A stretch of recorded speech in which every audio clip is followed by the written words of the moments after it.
Okay.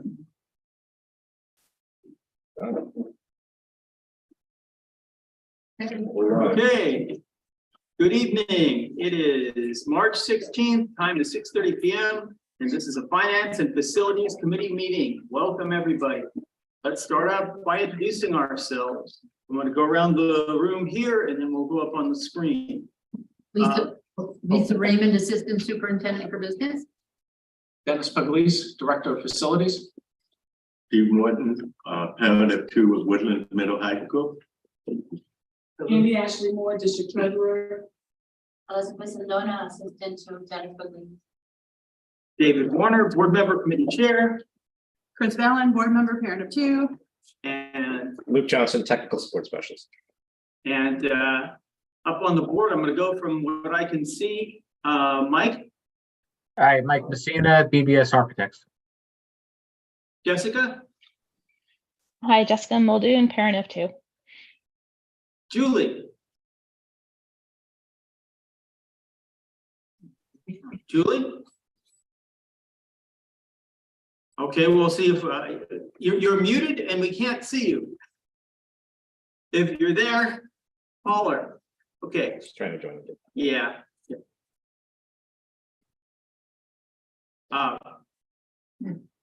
Katie, Hi, good evening. My name's Katie McGee and I have a daughter in 8th grade. Gabriella, Hi, everyone. Gabriela Barahona, mom of three boys, one at Highview, one at LFJ, and a 3-year-old. did we do Jessica? Yes. Okay, so that leaves, we have two Julies. So she's trying hard to get in. So we may do an introduction in a minute, but anybody else? Hey, here she comes. Sorry, I got kicked out and then I went back in, so I don't know if I'm in twice. Kick the other one of me out. Hello, everyone. I'm Julia Long and a board member and mother of a 6th grader. All right, anybody I missed? Okay, next order of business, minutes. Can you bring up the minutes of Again, the so previous I meeting? don't know if I'm in twice. It's in fact Kick the other one of me out. Hello, 2:16. everyone. I'm Julia Long and a board member and mother of a 6th grader. Hold on a second. Yes, you were in twice. All right, anybody I missed with a delay? Okay, we need to do some next order of business, minutes. Can you bring up the minutes of the previous I meeting? don't know if I'm in twice. There we go. I got it. Sorry about that. Okay. Yeah, and then we'll meet each other and the universe will explode and terrible things. Let me clear this 1 second. Share screen. In fact, minutes share. Right.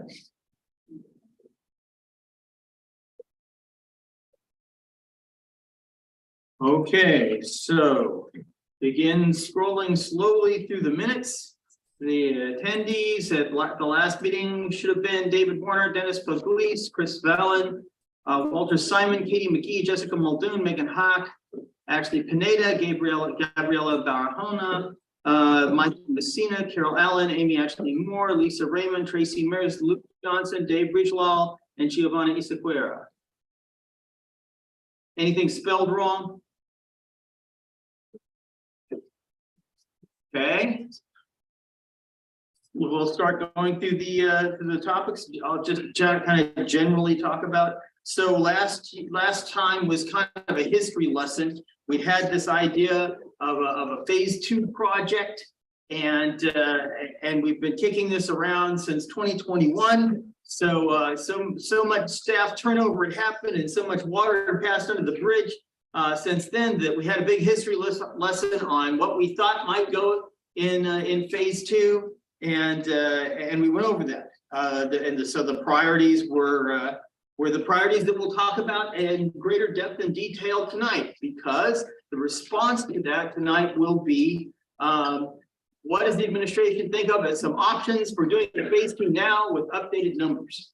Okay, so that whole first section there is all about that. So glance through that, scroll through there. Okay, we had an $18.3 million total. If we added up a number of things that were our priority, but that's then, this is not 2021 anymore. You can scroll on. Okay. We looked at an updated ECP Lee F. Jackson set of classrooms. We had an explicit updated estimate for $11.7 million if we were to add 4 ECP classrooms to Lee F. Jackson now. And if it was 8 classrooms, it would be more like 16 or 17 million. Keep going. We did figure out that the cost of we refreshed ourselves in that the cost of making the mansion habitable for administrators, if you need places for administrators to be, is more like 3 million, not 10 million. Even, you know, from our last set of estimates. Keep scrolling. And then we moved on from that topic to the finance report. We talked about Andrea Stewart Cousins providing $500,000 for the Woodlands track. And we'll talk about there's a 6-lane track option and an 8-lane track option. The $500,000 would about cover the 6-lane track, but not if we went to 8 lanes. Go on. We talked about the Archie Bailey Auditorium project. We talked about the American Rescue Plan. We still have that. We still have an outstanding issue in terms of what we're going to do with the $1.6 million because of, you know, I guess by October we have to attach it to a project, because if we don't, then you use it or lose it. Then we talked a little bit about the Con Edison Solutions energy performance contract. We talked about what was going on with the audit committee. We'll hear a little bit more about that tonight. We've moved on a little bit. We went through the facilities funds. That's probably largely unchanged. We have somewhere in the neighborhood of about $5 million that we could dedicate to various projects if you add up the leftover numbers from those various bullet points there. Then after the facilities fund update, we talked about the 5-year plan. Let's scroll down a little bit more. 5-year facilities plan. We have a draft of it. We want to see if the district-wide plan changes anything, but we have to wait for it to be adopted first. At that point, we were in the process of about to be going through the technology goal at a board meeting. That's since happened. We talked about facilities projects in more depth and detail. First, the major projects, the security vestibule, the mansion roof. Keep going, and we'll revisit all this again tonight. Everything is incrementally moved on a little bit. We talked about where we were in phase 1. VBS will give a report on this. The Woodlands track, I think I just spoke on that. The partial window replacement, that's the point at which we figured out that it's a lot more expensive than we used to think. The water main and fire hydrant, we were looking for a surveyor for rock core samples at that time. We'll get an update tonight from BBS. District-wide building utilization study. I guess that's how we reallocate where students sit and fill in any gaps where you have empty classrooms. I think that's what that's for. Am I correct? That's pretty much what that is, right? Energy performance contract. Then we went over the smaller projects, right? The cafeteria had the windstorm came by and blew out a panel next to the wall. We fixed that. There was a budget code transfer. We needed to fix some street lights. We put up some urinal partitions in the boys' bathrooms. We received quotes for upgrades to the boys and girls bathroom for the summer project. We may come back to that. I think that's on the list for tonight for a possible project based upon the next year's budget. Then we went over what was going on. There was a mansion disaster with the boiler room flooding out because the pipes froze, and then we fixed that and put heat tape on the pipes so they won't freeze again. We talked about the boiler seam, the Lee F. Jackson, one boiler is in good condition and one is not. It's not so good condition. We're going to get through. We think we're going to get through heating season okay on the one, mostly the one boiler, and then the energy performance contract should kick in, and we'll be able to replace or fix the one that needs to be fixed. Okay, then Highview. Okay, that's okay. keep going. The bus garage, we're kind of at a standstill there because we figured out that we need to kind of lobby for funding for that. And until new projects come, until new federal level projects come in, the fact that we don't own our own buses makes it more difficult for us to get the necessary funding for a project like that. Other concerns were questions regarding each school budget, which the principal submits to the superintendent. We did a little preview on the budget because we knew that tonight we were going to go over the line by line budget. We discussed the process of budget allocation, and there was one issue on budgets for after school snacks. And the meeting adjourned at 9:25 p.m. I was amazed that people wanted to stay that long, but we did. Thank you so much. And then we did a tour. Yeah, yes, and then we'll look at that again tonight. Anybody see anything that needs to be fixed, corrected, or anything that needs to be added? I move that we approve the minutes as submitted. Do I hear a second? Second. All in favor? I Aye. Opposed? Passes. We have minutes. Okay, next item on our agenda is the phase 2 construction project options. So we're now at the point at which we're about to talk about phase 2 from the proposals from the administration. Take it away, Dennis and Lisa. 1 second, let me share it. Okay. Yeah, I need to share the PowerPoint.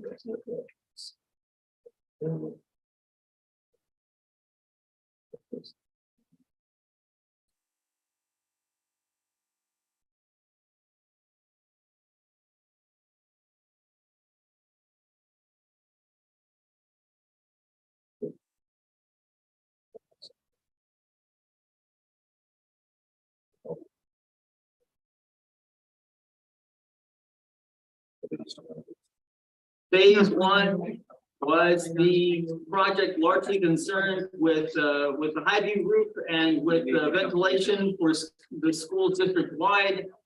Because of COVID, we had to make sure that all of our ventilation for all the buildings with our children in them were up to modern standards, even with older buildings. Because COVID doesn't care about the grandfather clause.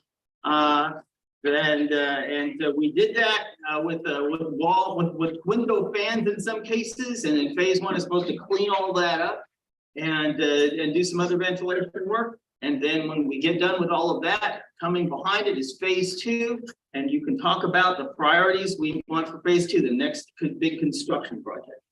Go ahead. I'm sorry. So good evening, everybody. This is the phase 2 construction that Mr. Pugliese, myself, and Mike Messina helped us with some of the numbers, and we put these 4 scenarios together that we did go over with Dr. Iverson and Dr. Macaluso. I expect Dr. Macaluso to be joining us anytime now. So if you remember from previous meetings that phase 2 is a district-wide construction project to follow the phase 1 project. The priorities for phase 2 was to concentrate on the building condition survey priority 1s and 2s, to include the building envelopes, the roofs and exterior walls, include the remaining ventilation fixes, and to put an addition on L.F. Jackson Elementary School for ECP. So the phase 2 project, which we took from the 5-year plan priority 1 and 2. Priority 1 and 2 includes electrical, site utilities, building interior, HVAC, site features, accessibility, building structure, building envelope, plumbing, and then there's an other category. So the following timeline is a tentative and was created both with Mr. Pugliese and I, and we shared it with Mr. Messina from BBS. This is Strangling someone else. You're So that's admitting someone? no.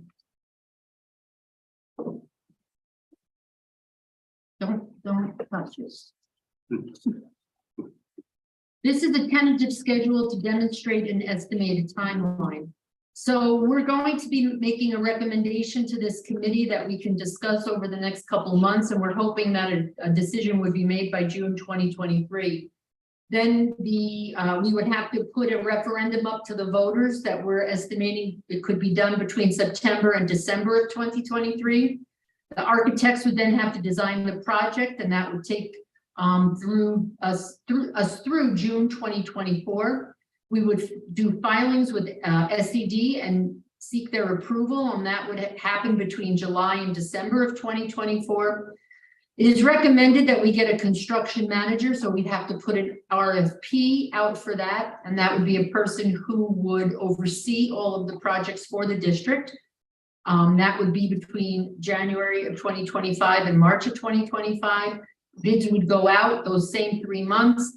And then it's estimated that phase 2 could begin in the 25-26 school year.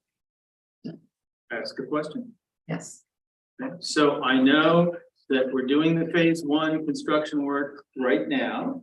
I know that we have a number of small projects. I know that we have this energy performance contract thing coming through.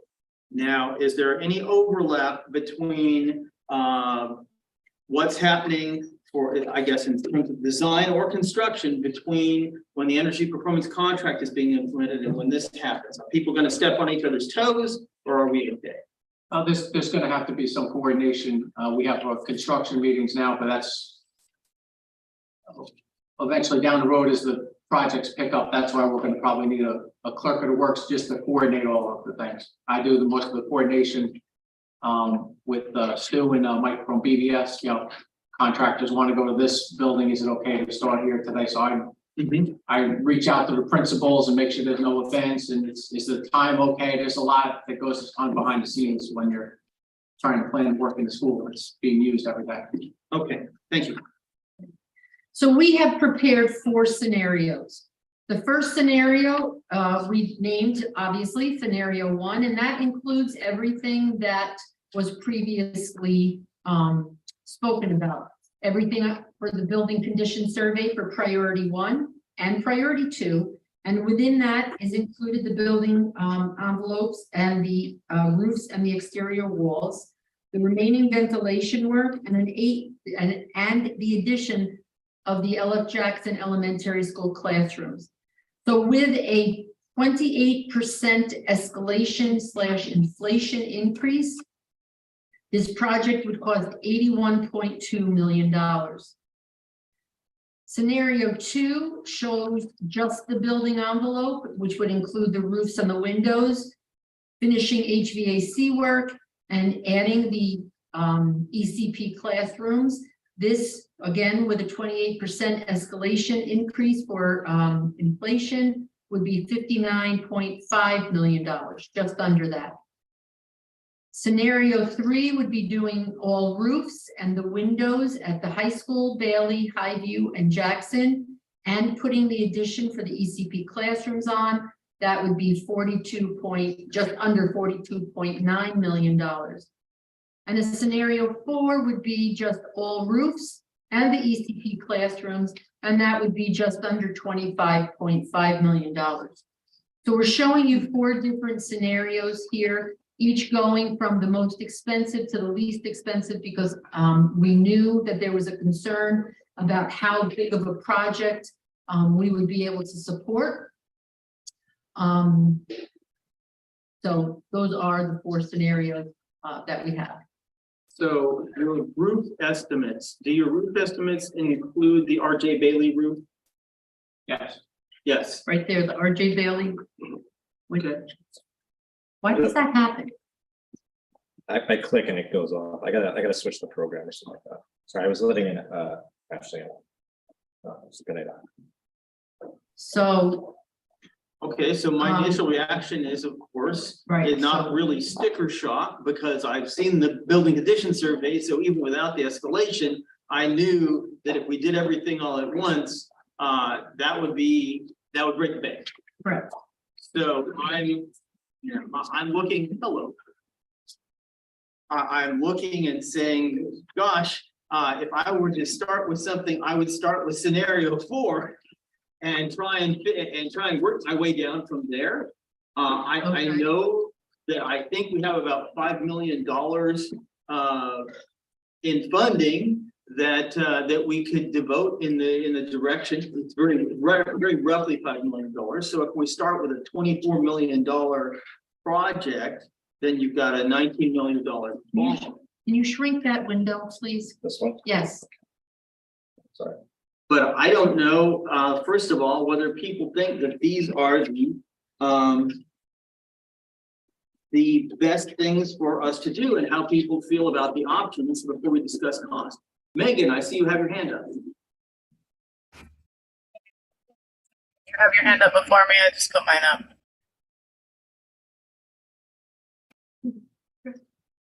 We can hear you.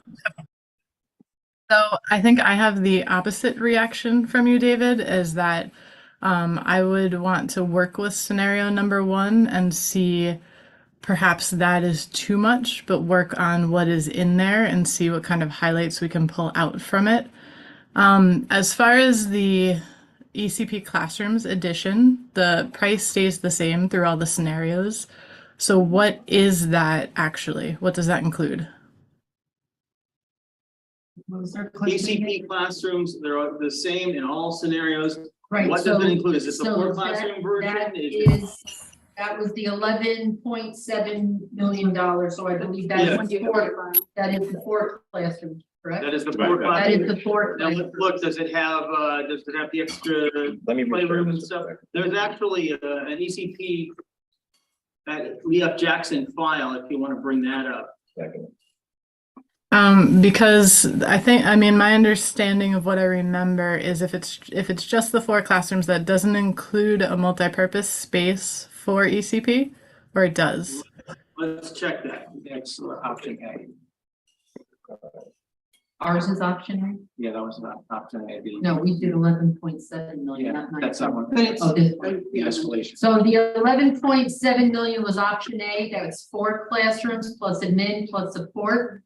And it was for, and a playground for UPK. So then, would we maintain the 5 classrooms of ECP there, bringing it to 9, or would we reduce? Yes, that would bring it to 9. So then, ultimately, with that, it still doesn't resolve our issue of spacing at LFJ, because we need, like, LFJ itself needs a couple of classrooms back for their space, which is why we're looking to expand at that location. But there also is, and Dr. Iverson can speak to this, we are looking about reconfiguring some of our spaces. So Dr. Iverson, if you want to say anything about that. Sure. Okay. So we are trying to capitalize on our ECP funding.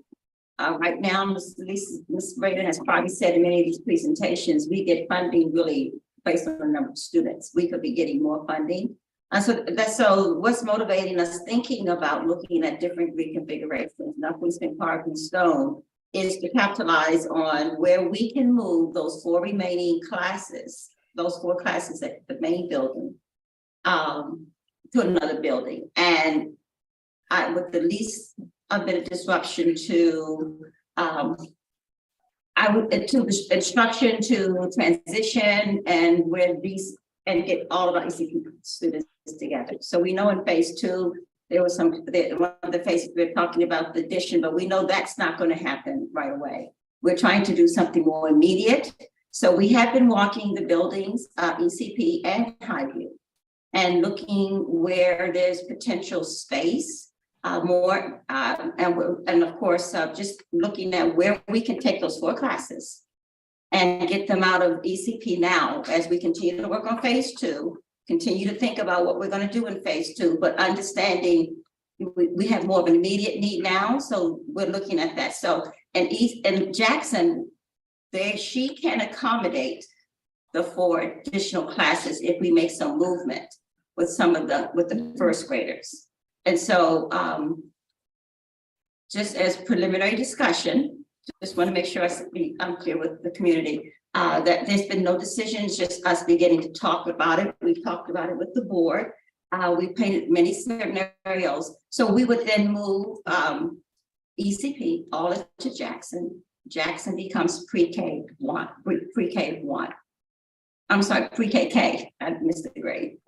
And then first grade, we walked Highview because Highview does have space where we could possibly get 4 to 5 sections of the first grade classes from Jackson over there, which would result in all pre-K out of that little building. That building's no, not there. Jackson becomes pre-K, and Highview becomes grades 1, 2, and 3. Bailey stays the same, and so does the high school. So this is where we're talking. If this works out, we're looking at doing something like that. If once I talk more with the board, and we are Dr. Macaluso and Lisa still walking Highview's building. We've been there enough. We've seen the space, and we've seen how Highview can capitalize better on some of the spacing that will free up some room for the first grade classes. So they have 5 to 6 sections of first grade over Okay, at. that's. So that's the trajectory we're thinking of, while we still make decisions about a bond year, the phase 2 construction, the addition on Jackson. Our proposal, we don't need to do any of that. If we do that, if we go with this, not right now. And so we're capitalizing on space and funding, so we can even increase our week, but that we can increase even our pre-K enrollment. So we can then get more money because we have more room in the classes for those additional students that are projected to be in pre-K next year. I appreciate the kind of outside the box thinking on this. The reason I brought it up is I'm personally pro expansion of ECP at LFJ. I think that's a good choice. I just think when it comes to building a new structure, we want to make sure that we don't end up on the back end saying, we wish we had added 2 more classrooms because we're tight on space, right? LFJ is so tight right now between art and library, and their reading groups and different things that there is no extra space to have. So this all sounds like a wonderful plan, and I appreciate that you're considering what is available in the other buildings as an option to move and give us a little more space. But I'm just saying, when we look at the ECP addition, considering making sure that we're covering for the length of time so that we include all that we will need in the future. Yes, I agree. So I remember that there was 26K study that we were commissioning. Is that to figure out whether or not this plan? Let me speak to that. Yes, go ahead. So when you're looking to reconfigure school district, there's something called a utilization right size study.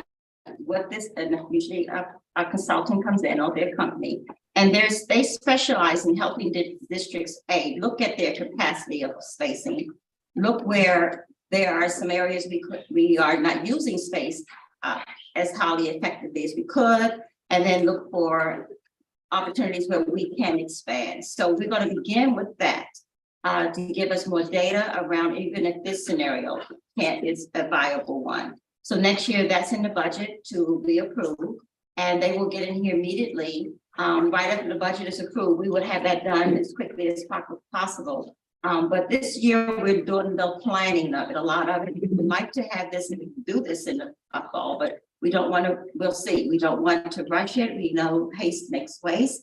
We also know we want to get our community involved. We want to hear from our parents. We want to hear from our stakeholders around that. But so these are preliminary still, no decision. But yes, that's where we're going to start. So because they may come back and say, when you look at enrollment as it rolls over and projects each year, looking at each of the trends, they have that foresight to say, but in 3 years, you're going to be here. And then, but think about that. If this was something we did immediately, or by another year, and by the time we're ready for phase 2, that could be the wing. It may all wash out and become balanced because we'll be ready for that expansion of that increase in enrollment by that time. Very interesting. Chris and then Carol out. Well, I don't know. I should do this now or future time because I haven't completed my thoughts.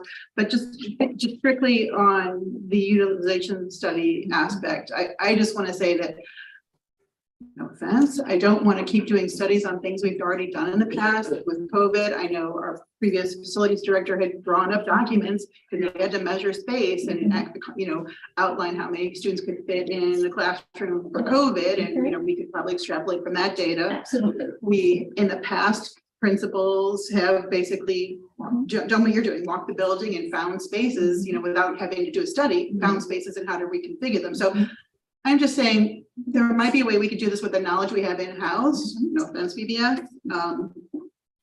And we certainly will So do just that. food for thought, please. Absolutely. Other options. That was something that came up, and I should have mentioned that. We will first take advantage of that and see if that gives us the information we need. I recently submitted to the board just what that trajectory from pre-K to K all through, and looking at, we walked the buildings already and we have the class sizes and we have where there are extra seats already across in the elementary grade. So we have some data, and I will certainly, before we do that, look to see where this data is in the district. If it's already done, we can certainly use it. But this configuration is my last point. Helps LF Jackson get people out of the halls. A lot of things on carts. We get our art off the gym. What is the where are they? The gym. No, they're not the cafeteria. Arts pushing in. The public cafeteria. Yes, the multi-purpose room. Yeah, they were, now they're Now pushing they're it from the classroom. Okay, so they're pushing in the classroom. So we have done something, that's a good point. We have done something already to get art off the stage. But this reconfiguration, if we do it, will allow for growth even over time. So we have begun talking to the board about that. I submitted to the board a very comprehensive plan over how this will look. And so I gave several options. And this is one of them. Carol Allen? I would like to point out that if we are planning to present to the community that we want to build a new building, we need to have in place a plan for what's happening with our empty building, the mansion. Because they will certainly say, well, you have an empty building sitting there. What are you doing with that? Why are you proposing to build a new building when you have one already? We would agree with you. We have said we need to. There needs to be a decision made. I would tell you that at the last meeting that you didn't go to, that we went back to a previous estimate and showed that we could bring administration back into the mansion at a cost of a little over 3 million, not 10 million. If that changes the equation at all, keep that in mind. Yes. Yes, we need to figure out what to do about the mansion. Jessica. I just thank you very much for the presentations and the talking through of the longer plan.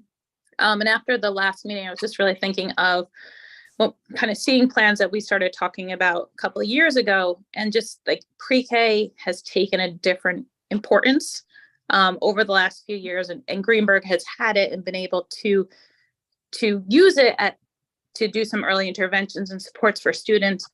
And I think we just need to keep in mind your forethought of the growth of the program and the linking of the program to kindergarten and all the way through is so important, because pre-K is not an add-on anymore. Pre-K is becoming and is now a critical part of students' education. So I really do appreciate seeing it as an integrated part of the school system, and by having it fully housed at Jackson, you've put the message out there that we see this as the precursor to success in kindergarten. Thank you. Gabriella. Yes, thank you. Sorry, I didn't realize I unmuted myself. 2 questions. One, how many, first grade classes are there currently? And then how many are projected? And then as far as space in Highview, and I apologize if I missed that, would is there space currently, or is there a plan to expand that as well? And again, apologies if I missed that part. Yes, no, that wasn't said. So the first part of your question about pre-K, let me answer the second one about Highview. Yes, there is space at Highview to move a grade there. The enrollment at Jackson, and to your second point, and number of classes, we will not have to increase the section. So I think, and Dr. McLuce, I see he's on the call, he can hop in on this. I think there are 5 to 6 sections of first grade, and we will sustain that and that enrollment. You know, according to contract, there's a ratio of teacher to student. With this plan, we can sustain all of those structures and systems and practices in place. We're just taking a grade and utilizing the space better at both buildings and more aligning grade levels, so that continuity of instruction and development are in like-minded structures. So the Dr. McLuhan, he's unmuted, so he can give you the data around the site, the number of classes. Dr. Iverson, you were spot on with that. It's just one extra. So we currently are projecting about 7 sections of first grade. I believe that was the inquiry for first grade sections, right? Correct? Yes. I have one now. Yes. And yes. Dr. McLuhan, so what is that? This is sustaining the enrollment of what in first grade? The contractual cap at first grade is we can go up to 22 students, and currently we hover at around 20 students per first grade homeroom. And in the ICO section, I try to suppress the enrollment by about 2. And so I really try to keep the enrollment of the ICO section, which we have 1 at that grade level as well as 1 at the other grade levels. I try to keep that slightly lower because of the composition of that classroom, but we can go up to 22 in all sections. And could you speak to our Highview, where we have seen potential space for first grade to go there? So currently we have taken a look at Highview, and it looks like they have about 4 classrooms right now that are not fully utilized to their capacity. I mean, they're being used for certain spaces, but certainly not for full classes. I'm sorry, I thought I heard somebody say you lost me, but I can hear you guys. No, you came back in. Okay, so at Highview, we have about 4 classrooms right now that we've located that are being utilized, but they're not being utilized to the full capacity. And when I say that, I'm talking about a capacity being a full section. And so at the second grade level, I have to memorize, but don't quote me on this. I believe it jumps at second grade or third grade where we can go up to 25 per homeroom. And so we try to keep those at around the 22 mark. We can go to 25, but we try to keep them at the 22 mark. Okay, so it's starting to sound like it's going to be a tight fit. It might work, but it's a tight fit. Right. 25 or I mean 22 is a lot. I've seen some of the classrooms when I'm in there, and it's a lot, but 25 is even okay. I appreciate, thank you for the responses. And then my second question is for the ECP classes that would move on to LFJ, or the remaining portion, right? Because there's some already there. What are the plans? And again, apologies if I missed that part. What are the plans for the main building? None right now. We do know, without a decision being made on the mansion, and again, that work on the mansion will not be right away. We know not by next year, maybe by 20, we don't know. The work on the mansion is significant. I know that's been discussed many times here, and we have pictures of it. We just don't, that's going to require a lot of money to get us in there, and some time. So the empty main building of ECP that we'll be taking those youngsters out, we can pull out of the high school a full department and put in, and with some, some minor renovations. We have to sanction off more offices, because this is district staff. We would decide, the 3, Dr. McLuhan, Lisa, and I, and with input from the principals and all, which department we can probably fit out the special education department that could become our special ed building. Or we could put the Lisa Raymond's office in there, although we like to keep Miss Raymond near where we are, because we meet all the time. But we would look to put a full department in their freeing up space in the high school. So will that make up for any increase in head count based upon projected staff changes as a result of next year's budget? No. No, it will not have any effect on that. No, right now we have not identified any increases in FTE staffing teachers in front of students with any of these adjustments. Even with that, let me speak to that. No, I'm talking about the positions that are laid out in the budget presentation we're Yes. gonna do later. Yes. Make sure I understand what you're saying. Okay, could you say it again? Okay, I missed it. okay, so Eating a cookie, that's why. we're doing the facilities thing first, and then we're kind of gonna come back and do the budget thing as the second half of the meeting. Okay. But the budget, we're gonna have a little overview, and it's very similar to what we had at the last board meeting. Mhm. And there's some headcount involved. There's some new positions. Mhm. And there'll be probably places that they'll have to sit. Mhm. And I don't know if, oh, there's plenty of room at the high school, or there's not plenty of room at the high school. Yes, that's a good point. All of that we will need to consider in terms of spacing before who we're going into that building. Yes, we will have to, it could have an impact, yes. Okay. Megan.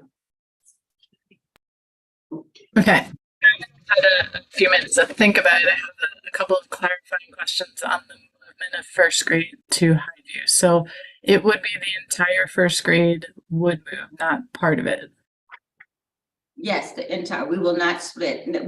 I meet regularly with the leadership team, and we looked at a scenario of splitting first grade. But since then, and I have not been able to get back to the leadership meeting because we would have had one today.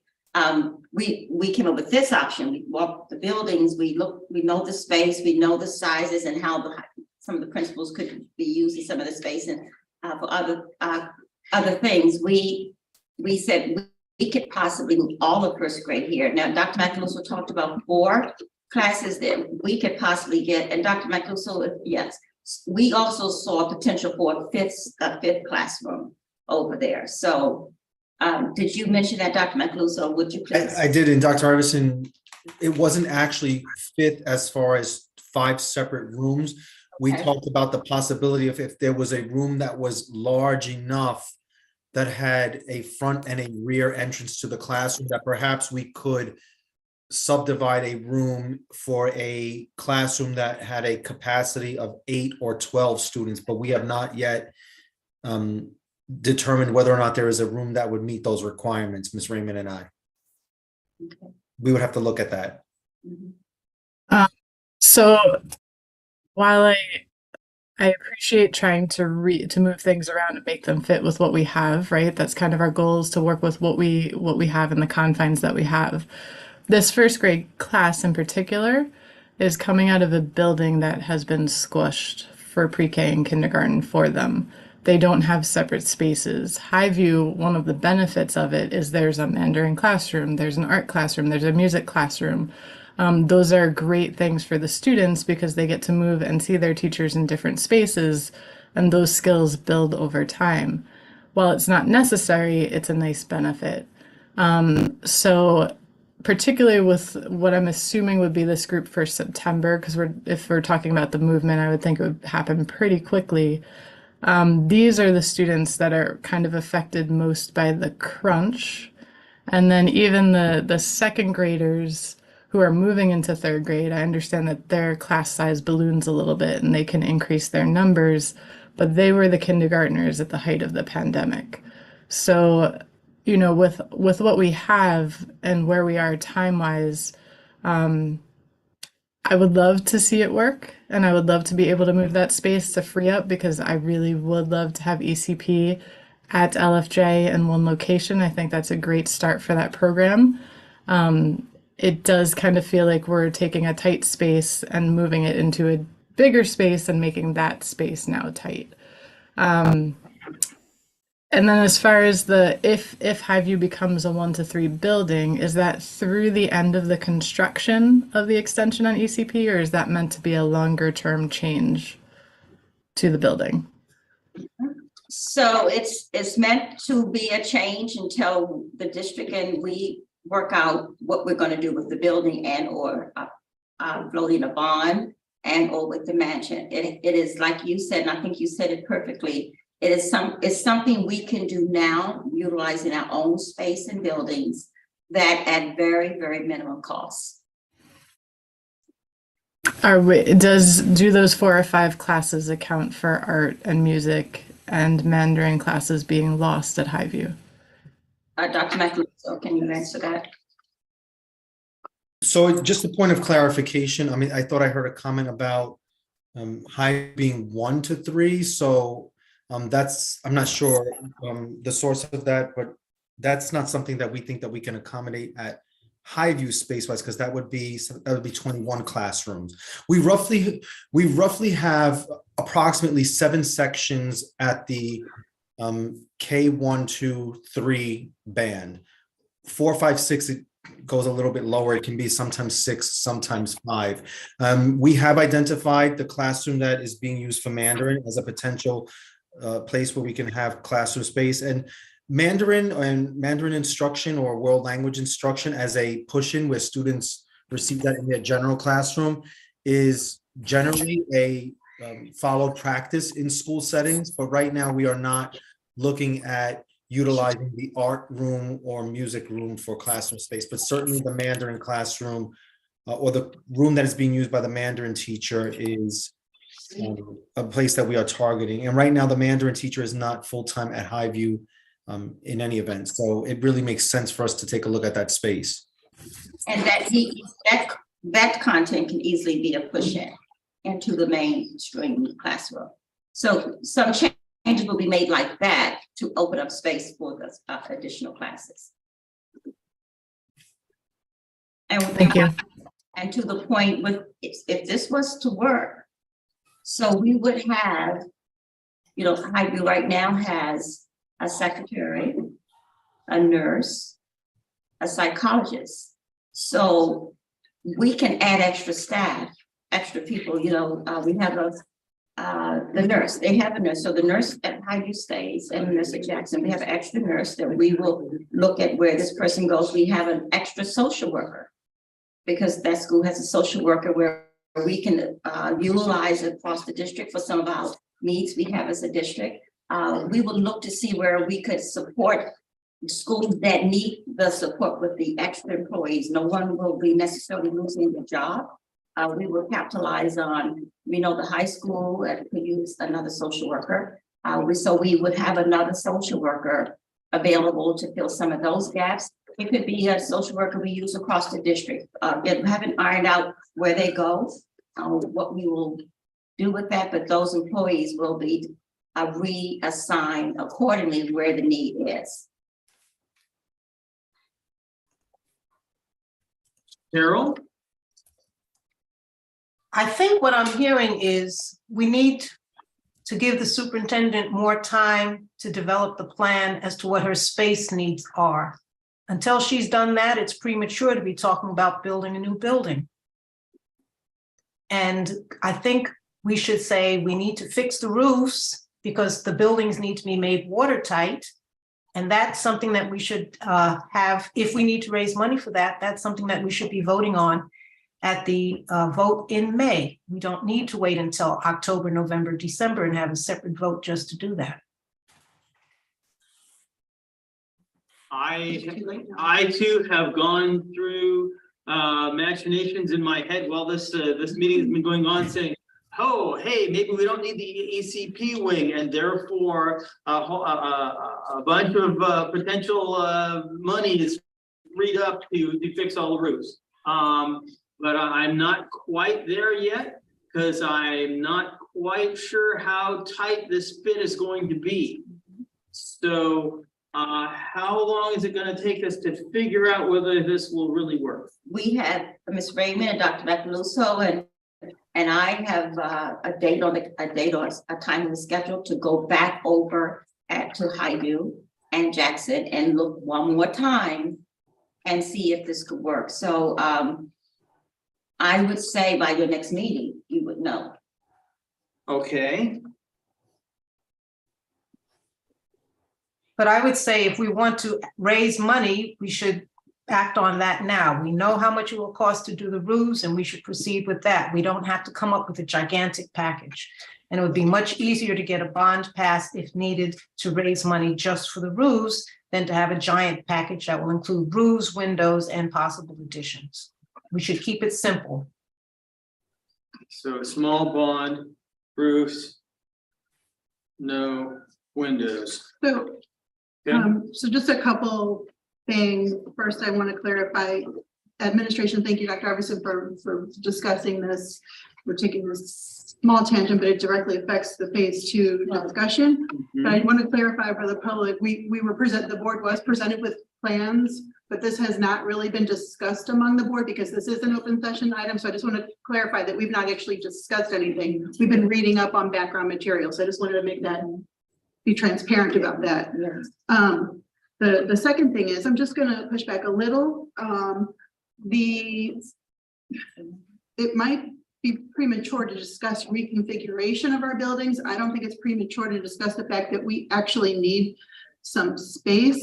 I think the general feeling out in the public, again, I apologize, I'm not speaking for all the public, but what I hear from people is that they prefer to have ECP all together in a newer building at Jackson and with the kindergartners at a minimum. So that's where I'm coming from. As far as this reconfiguration, I feel like we're just moving where the crunch is. We're not really talking about, because when I calculate this, I don't understand if Highview is going to be 1st through 3rd because there's no space for that. We've got 7 first grade classrooms plus 2 special ed at the 1st grade level. So we haven't even talked about that space. So I don't see how they're all going to fit together. And we haven't even, like I said, the crunch continues. We're not even talking about the education that happens in the hallways. We're just moving where the problem is.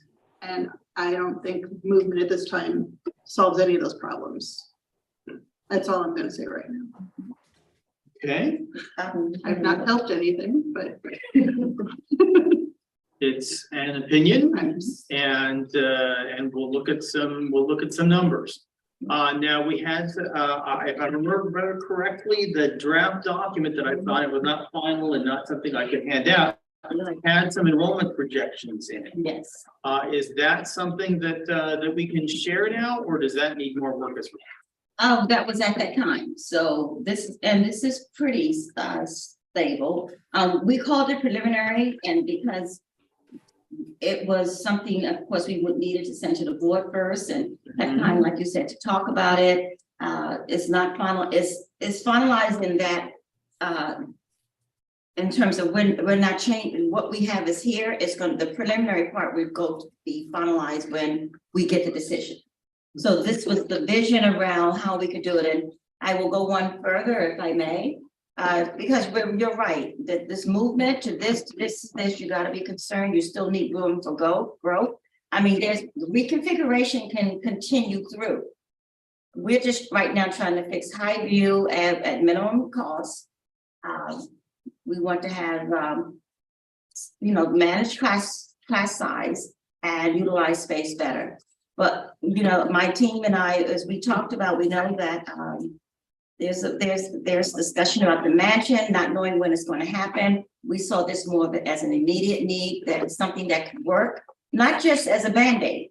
Because if we really reconfigure, I mean, we looked at it through really Bailey and even the middle school. Because once we're out of here, Mrs. Smith gets back his building. And this high school, before I got here, had over, I was told way over 600 kids. What was the number, Dr. Macaluso? Do you remember? The enrollment that they had before, what was it again? I recall you mentioning about 1,100, Dr. Iverson, but I've not. This building can house 1,100 kids. Right now, we're at 6. So just that those numbers alone said there's space in the high school for an additional grade. Now, let me preface this preliminary. It's not, nothing's been done because this is huge. And if this was to fly, absolutely, we would go slow. We take a year to plan it, communicate it, have forums, but ultimately, we looked at the reconfiguration across the district. So the pre-KK, the 1-2 at Highview. So this is going to answer your questions around that additional space. These are the students, a whole nother grade going in this building type. Right now, so keeping 2 grades per building, pre-KK, Highview becomes 1 and 2. 3rd grade, again, and this is Bailey becomes 3, 4, 5. 6th grade becomes Woodlands Middle High School, 6, 7, 8, and we keep 9 through 12. We have capacity in the high school to bring a grade up there too. But we're scaffolding. We're thinking that's a lot of change. This is a huge transition. There is middle schools are configured with 6, 7, 8. But my team has heard me say in the board, I know how important that transition from Bailey to the high school is. It is nothing you take lightly. There's such a developmental age for those students around emotions, behavior, everything. We really know that if that was something ever decided and supported, we would have to build a lot of that into that plan. So that was our original thought, to offset that 3rd grade or that 3rd grade going into one of the buildings and that potential where they're tight now and there's no room for growth. Technically, we're out of here. Mrs. Smith gets back the building. He can move around departments. There's space in this building for 6th grade students. Absolutely, there is. The classroom spaces here in the high school. There are many classes not being utilized. Class enrollment is small. And so then central office is out of here. All of us are out of here. And then we thought less about where we would go. We just knew we could get out of here and get room here for the students. And we reconfigured through 6th grade, through the whole district. We said, we won't need that wing. We're not asking for the match to be done for us because we know it was something for students. But we would then work out the excess where we would be, but we will take that house up here, the ECP building that, as I said, put a department there. Special education could still even stay downstairs. And so we could take one department out of here. It could be just my whole central office. We see that working, but that's a lot of change. And I'm just one of these haste makes waste people. I think very deeply and plan before I do. And it's not just doing for the sake of doing. To me, it impacts kids and impacts families, but immediate solution to this problem until this mansion is done or this bond passes or we do the phase 2 and get enough money, utilizing all of our space, that takes care of it. And I said to one of the board members, and we don't have to do anything. But Dr. Macaluso, I keep putting you on the spot, and you as well, Lisa, if you want to add anything, I'm doing all the talking, but we've had many conversations about it. And this option wasn't a plan I submitted to the board as another option, how we could take advantage of our own space and by doing more, moving the grade up. And we could, and stop, not worry about, do we have enough money for this, and take these dollars to really have an impact on what we want. If it's the mansion, then fine. If it's the other things in phase 2, but it gets it off our mind about where we're doing with the kids. The kids are safe, they're all in it, and they're more aligned with the grade level. Dr. McLean, so I'm not putting you on the spot. Do you want to add anything? I am putting you on the Dr. Iverson, not at all, but I didn't think I don't have anything to add right now on that. Did I articulate it correctly? Yes, ma'am. Okay, and there we are. Thoughts on that? No. I have a question, but not thoughts on that. Okay. I've probably already said too much in my thoughts, too many. Just going back to, the small bond thing, our deadline basically is 45 days before the vote, which would put us at March 31st, correct? Around there, yep. Okay. Yes. And then Katie has her hand up, but I didn't know if Steve has anything. Katie. Yeah, thank you. So there's a lot to digest. I'm not sure that I caught it all, but Dr. Iverson and Dr. Are you saying, like, if we reconfigure the grades into the different schools as outlined, there might not be a crunch at LFJ anymore? Like, are you saying it, then we would look at whether there would be a need for an addition at LFJ? Yes, we would look, we could sustain it next year, at least 2 years. And while we figure out if we need this reconfiguration and start building it. And so that it's in place, because it's 2 years out. If we do this with the extra wing, we know that's 2 years out. We're talking 2025. So we know we can't wait till then because our enrollment is growing. Our whole enrollment, we're about 1685, we're about 1600 a year or so ago. So people are coming back. And so we know we're gonna have to do something. And and what I learned, you don't wait until you're on top of each other. You must have a plan in place, and I've been waiting from FinFact, what are we doing? What are we gonna start? Because we're projecting out as we look at trends, we're gonna be in real shape where we're gonna be on top of each other if this trend of our enrollment continues. So this plan was to say, hey, we gotta start looking at something now while we simultaneously keep meeting and deciding on what we as a district, as a community want to do with the mansion and with the funds we have around Jackson and or other areas. So that's, yes, I'm saying it will sustain us. I know we see it as the structure for here on out, because they keep moving, but yes, we are, that's what I'm saying, yes. Okay, so in terms of the 4 proposals for phase 2 that we saw, I did not get a chance to look before the meeting. So how many of those, and when you had it up, how many of those included the addition? All of them. Oh, all of them. So Correct. we may also want, like Dr. Allen said, there could be even a 5th proposal to just do roofs, or maybe a 6th proposal. If people aren't completely shooting down the reconfiguration idea, then we can, because then that allows us, we still want to move ahead with phase 2, right? Fairly quickly with that timeline, at least, right? So we kind of now here sitting tonight, we need to hear some more proposals besides 4 that all include the addition. So, yeah, so what needs to happen is we need to see if this scenario with what we think next year's enrollment will be, will fit. And if it does, so you come back with that next month. And then, I know that at the middle high school, there have been some disciplinary incidents.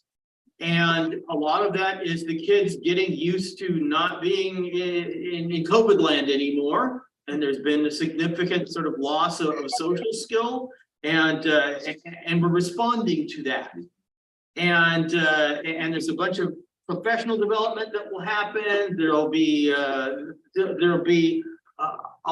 new positions. There'll be a lot of things we're doing to respond to that. And once we've got that under control, then your idea of moving things all the way out to 12th grade will make sense. I don't want to put more people in Woodlands right now until we get things kind of tamped down like they should be here. So then the question is, do you phase something in and you've got the sort of this bulge of crowdedness that sort of moves its way up, and eventually by the time we fix the mansion or figure out how we're going to make this work, then one plan will have come to fruition if all goes well, and then the other plan will work.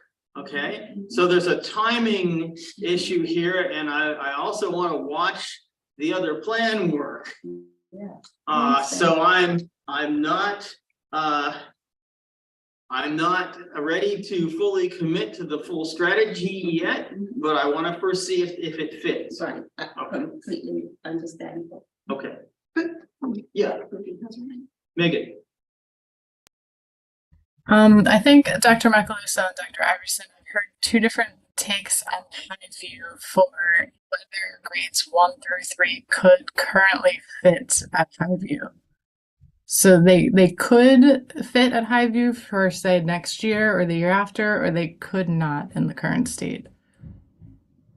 Sorry, Ms. Hack, your question was fading in and out, at least on my end. Oh, sorry. Whether grades 1 through 3 could currently fit at Highview, or whether third grade has to move out and it has to be a 1-2 building. Could not. Highview currently has about 18 classrooms, excluding the gym, excluding the art room, excluding some of those spaces that are used for specialized instruction. And so with our rough count of about 7 sections per grade level, you would be short. Special ed. So we could not move grades 1 through 3 to Highview. All of it. Not really. I can pull up. I'm almost certain that we cannot, because as you know what, it's not even worth splitting hairs, because there's not enough. You have only about 18 classrooms at that building, and you have about 7 per grade level. 7 times 3 is 21, so you'd be short. Unless we took rooms that were larger, that had entrances, and maybe the front and the back, which needs to be confirmed, and then you can maybe subdivide those rooms into 2 classrooms when you have a program that has a lower ratio of like 8 or 12 students. Sure. That's what we meant in terms of possibly getting an additional 5th or 6th class, looking at those structures where we could do some collapsing, and the enrollment is small enough to fit in there. So, yes. So just personally, from what I have heard, if the movement to Highview could happen in the short term, like immediately, right, and not long term, then I would be in favor of what Dr. Allen said about trying to put a roof bond vote in May and get that done as soon as possible, because we know it has to get done and we're just losing time on that. If Highview in the end could not truly hold those classes, then I think we really need to consider pushing that LFJ expansion now in the fall, and we can't hold any longer on that. So that's personally just kind of where I stand on it at the moment. So if it's helpful for the group, I found a document that Dr. Iverson had submitted where we captured this information to the board. So at kindergarten, we have about six classrooms where we were at the capacity, which we would consider our max capacity of about 22. The way I'm looking at it is that we have those kind of hovering around 20, and then one section at around 18. If we can keep it that way, that would be our ICO. And then we have a class that is capped at 12 and a class that's capped at 8. We have the same situation in first grade, as well as second grade, as well as third grade. So that's where we have, so at each of those grade levels, that's where we have 2 sections of that grade level where the student enrollment is much lower just due to the programming. So that's where we would maybe be able to get some potential extra space, or utilize the space in a different way.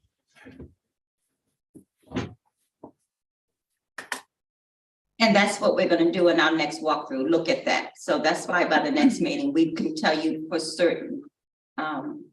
That's our next piece. So can I just restate, because I think I'm looking at the same thing you are, Dr. Macaluso. My count is 7 classrooms in the current first grade, plus 2 special ed in the current first aid.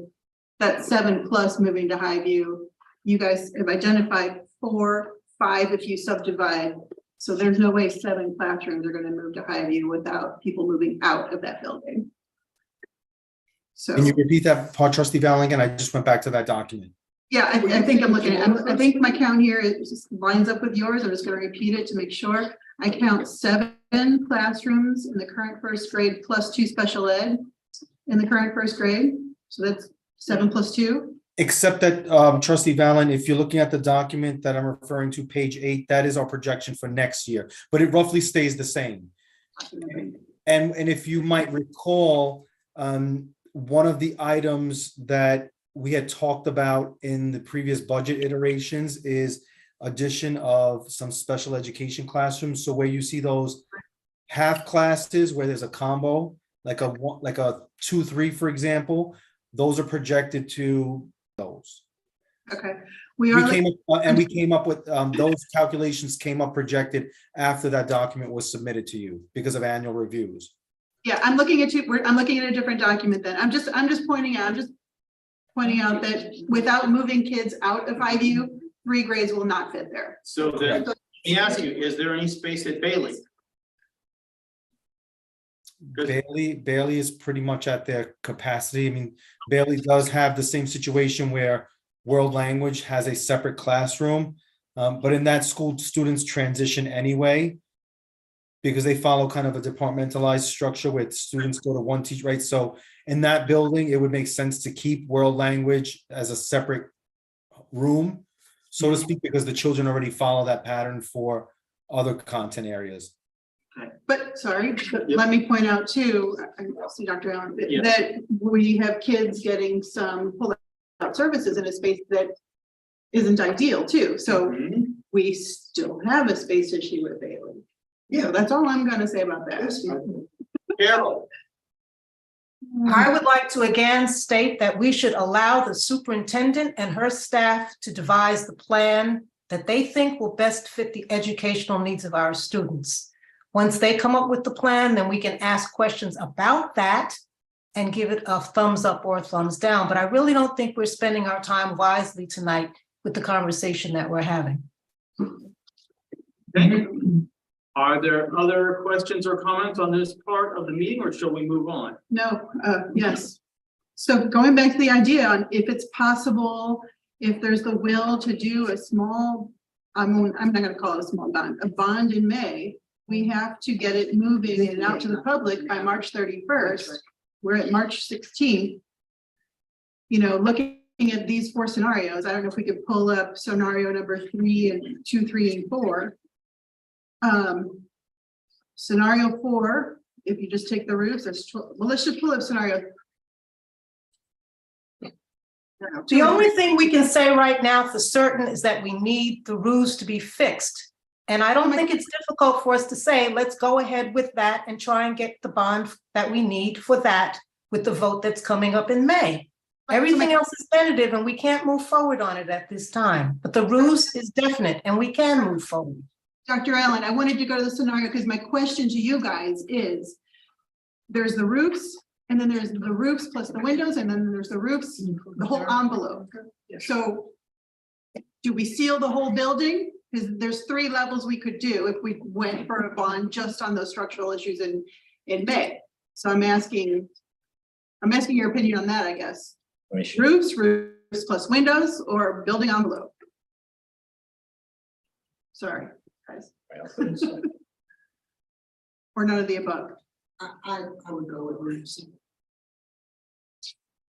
Yes, if you think that you want to go forward with a bond quickly before we come back with the superintendent's plan, then I would go with roofs. But I'm not sure that I know I'm going to miss the window for folding something into the May bond, but it's only a few $1,000s of extra money if we do it a little bit later. I hate to miss the opportunity, but I don't want to leap then look. I'd like, since Dr. Allen is the first one who brought up holding something into May, 2 people have their hand raised, I don't know who. Okay. If you go to scenario 2, it shows the whole envelope. And then we know that 12,750 is the roofs only. Right. So you have a $12 million bond, or less than that, because you got $5 million you can play with. So a $7 million bond. They did have hands raised. Maybe nobody does. There are 2 people, there are 2 chat. Or it says preparing live stream. Did we stop live streaming? No, it's still on. There, Yeah. Jessica Muldoon. Hi, I'm thinking about and I think Dr. Allen is getting to this. We have to take the reality of what's happening with the economy right now. We have to take the fact that like Edgemont down the road just pulled back their bond because it cost because they let it sit for so long, the cost went up so much, they can't do it. We need our roofs done. I'm trying to look at the screen. I would love to lean towards doing both, but we need to get something passed. Also, one of the pieces of feedback I heard during the last bond vote was they haven't done anything big. I don't know if we can trust them. You know, I want to see something. And then we've also heard that because we don't have any debt, the state thinks we're like super wealthy and we don't need help. So getting something started now is going to get, and it's, I think no one can argue we don't want our roofs leaking because that's causing more damage, and then we're costing, like, how much time and money has been spent repairing things after building leaks. But we can show we can get something done, we can get it done responsibly, we can get it done on time, we can start building that kind of credit with the state, and then we can maybe next year move forward with something, or in the fall move forward with something else. When we have all the facts and the figures, we see that enrollment has stabilized. So I do agree that we need to get something for May, and I would love to say building envelopes. I just don't know if that's too big in this economic situation. Katie? Yeah, to follow up on what Jessica was saying, I'm just wondering, it would be helpful to know, for me, to know what an example of what an average tax levy increase would be for 35 million versus 12 million or something like that. You know, is the average taxpayer going to have to pay 100 more? Like, I'd like to know that. So I'm kind of thinking that we can simultaneously look at options for how much it will cost the average taxpayer if we did a bond using just the roofs and using the reserves that we have set aside to make the project smaller than the cost of the roofs. So as I said, if we have about $5 million, then it's about a $7 million bond, and then we can figure out what the average taxpayer will pay. And we can request that the administration do that at the same time that this planning process is going on. I don't want to get caught up in trying to make the deadline if we can't do it. So our options then are we would have to have another meeting. How long will it actually take you to do this estimate to see if these three configuration will work? You can do it a month from now. Can you do it in less than a month? Oh, yes. Have you and Dr. Michelson? We were going to do that walkthrough next week. Okay, so by next week, depending on when it is, by the end of this month. Okay. Are you talking about the estimate for how much a bond would be? Or did I miss? We're talking about the estimate for whether or not this reconfiguration will work. Okay, because then we have to come back and we have to say, all right, the reconfiguration will work, so maybe we just don't want to do this roof thing. Or we'll come back and say, you know, the reconfiguration won't work. Do we want to fold in things for other schools at the same time that we're going back, and maybe the ECP thing is not dead? Okay. I think that 2 weeks is not enough time Okay. to do the walkthrough, come up with a plan, have another. Okay. I don't see that it's enough time to decide and put something out within the 45 days All right. to combine it with a budget vote. Well, I was thinking, I guess, reconfiguration decision making would be for a fall bond, and we can just, like Dr. Allen is suggesting. I'm much So maybe happier it's going to I'm much happier with a fall bond than having to try to rush this for May and not doing a good job of planning. Right, so trustee Warner, it's $18,000 to $20,000 to do a separate vote. So do we, which is not as much as a $12 million bond, obviously, but do we weigh in whether or not we want to just do a $12 million bond and get the paperwork together for that? And answer Katie's question of how much that is per 100,000 for homeowners taxes, or do we want to try to put together formal Well, we can obviously just email everybody with the result of that. We We don't can. have to wait for another meeting to happen in order to get that knowledge, but we have to have another meeting. If you're trying to make that window, we need to move up and have a special meeting prior to, right? Huh? What'd you say? And Make a then, recommendation Right, prior to March 28th. and then it has to go to the board. Which is Yes, March which is the 28th. March 28th board meeting. so What what thing do are we the talking committee about? feel about doing a roof, $12 million bond, and whether or not they should at least get the numbers together? Huh? Don't use the. Don't use the 5 million. Go Because if what? you're trying to build up what you can, No, that's exactly the opposite of what I've learned from any NISBA courses I've ever taken, that the public likes it if you manage to make the bond smaller than the project, because you save money for the project. true, but if we know we have other projects Coming along. coming along. I mean, we were looking Maybe at. let's see what- Here, give us We were 12 looking- million, we have money that we're just kind of squirreling away and not using. You're right, No. you're right, you're right, you're right, you're right. Okay, so what does the committee think? I hear people just looking around, what do you guys think? I see a hand up here. Megan, Start because we do know that the buildings will have some kind of issue in the next year before we do decide on what's going to happen in phase 2. Can I just comment, sorry, people in the chat, we can't see your chat, please raise your hand and speak.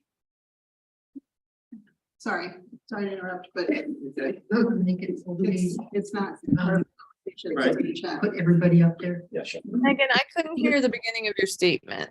Could you Sorry. repeat? I was saying instead of using all of the, what was it, David, 7 million you said, or 5 million that we have, maybe use part of it, because we know that while we're still trying to figure out what phase 2 will be longer term as a bond, that we will have issues with our building. So I do think we need to have some cash available, but I also think it would be helpful to put some of it towards reducing the roof bond. okay, well, there's a breakdown with repair reserve versus non-repair reserve, and you could break it along those lines. Okay.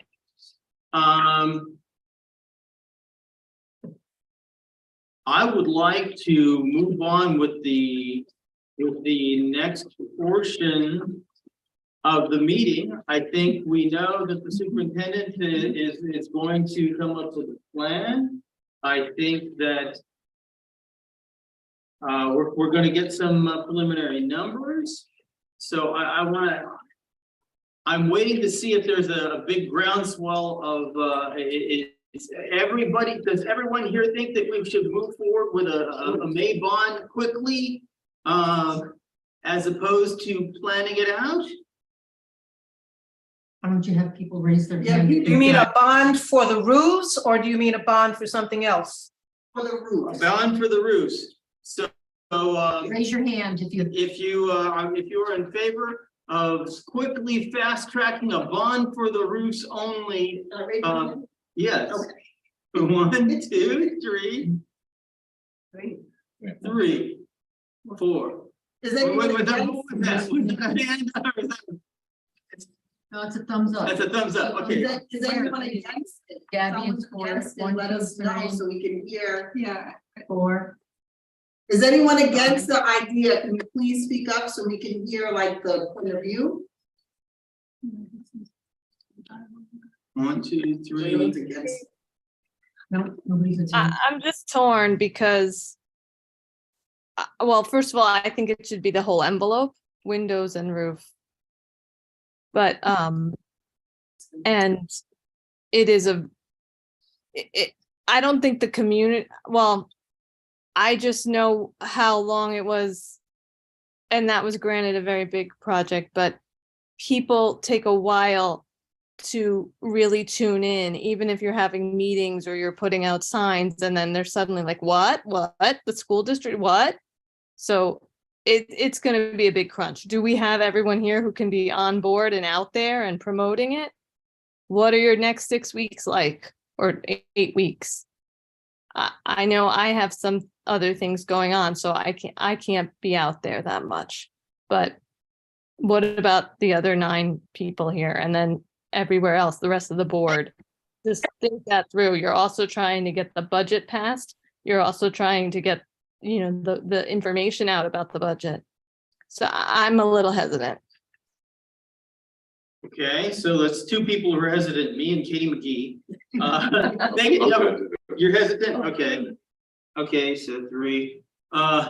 Megan, did you want to say something? Yeah, I think it's okay to fail. I think this is like a no risk for us to put a bond that is strictly what we need, nothing more than that, in a vote where we don't have to pay any more for it. I think it could end up being a way to take the temperature of the community, because if they knock it down, that's showing us where they stand right now. But we're not asking for anything more than people would want for their own homes. And if it's, their children or even children in the community, if they don't have children in the school district, it doesn't cost us anything to put the ask out there. Even if, like Katie said, it's a very tight time frame, we may not have enough time to get the word out in the best way possible. I don't think it harms us to try it and see how it goes. I agree. Okay, so I think we're 4-3 for it.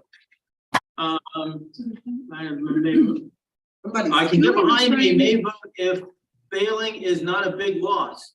Okay, so okay, now it's 2.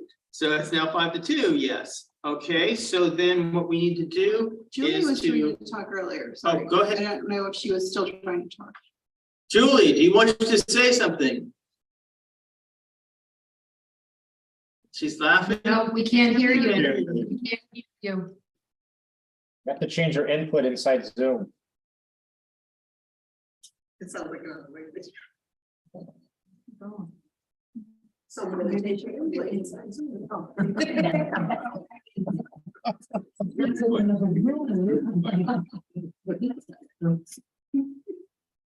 No, Can't hear you. I don't think it's your signal, according to. Well, she's not muted. Yeah. But Mike, sometimes when I have like. Wait, now she's muted. Now she's not muted. I hear you guys just fine. We're. I fixed the fire at work, so now I'm back with you guys. I'm sorry I missed all that. Oh. Okay, so what has happened is I'm not sure at what point you cut out. The superintendent came up with her idea of moving kids around from grade level to grade level, and in accordance with the plan we had in our packet a couple of weeks ago, or maybe a little longer. And so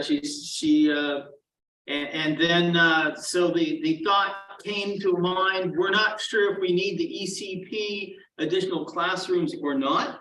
She's gonna go off and try and flesh out the plan a little bit more and see if she can move the first grade into Highview and make that work. She'll come back to us within a few weeks with that. Then there was a suggestion, if we don't know whether we need the ECP wing or not, then maybe what we should do for phase 2 is have a small bond and go for it possibly in May, just to cover the roofs. And at the moment, we're in the midst of debate, but people have weighed in, and more people are saying, yes, let's go forward with a small bond than not.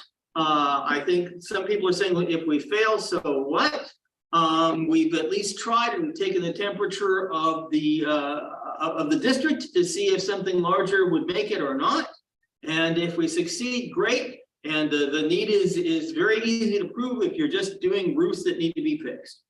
And I'm a person who's hesitant because I'm thinking that this is a little rushed. We have we would probably have to get a recommendation to the board by around the 28th meeting.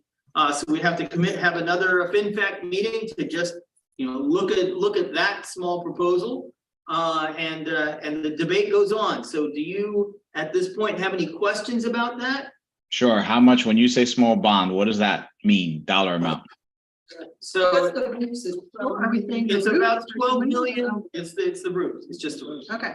The roofs are 12 million. We would then take some of the money that we have in reserve and make the bond be smaller than 12 million.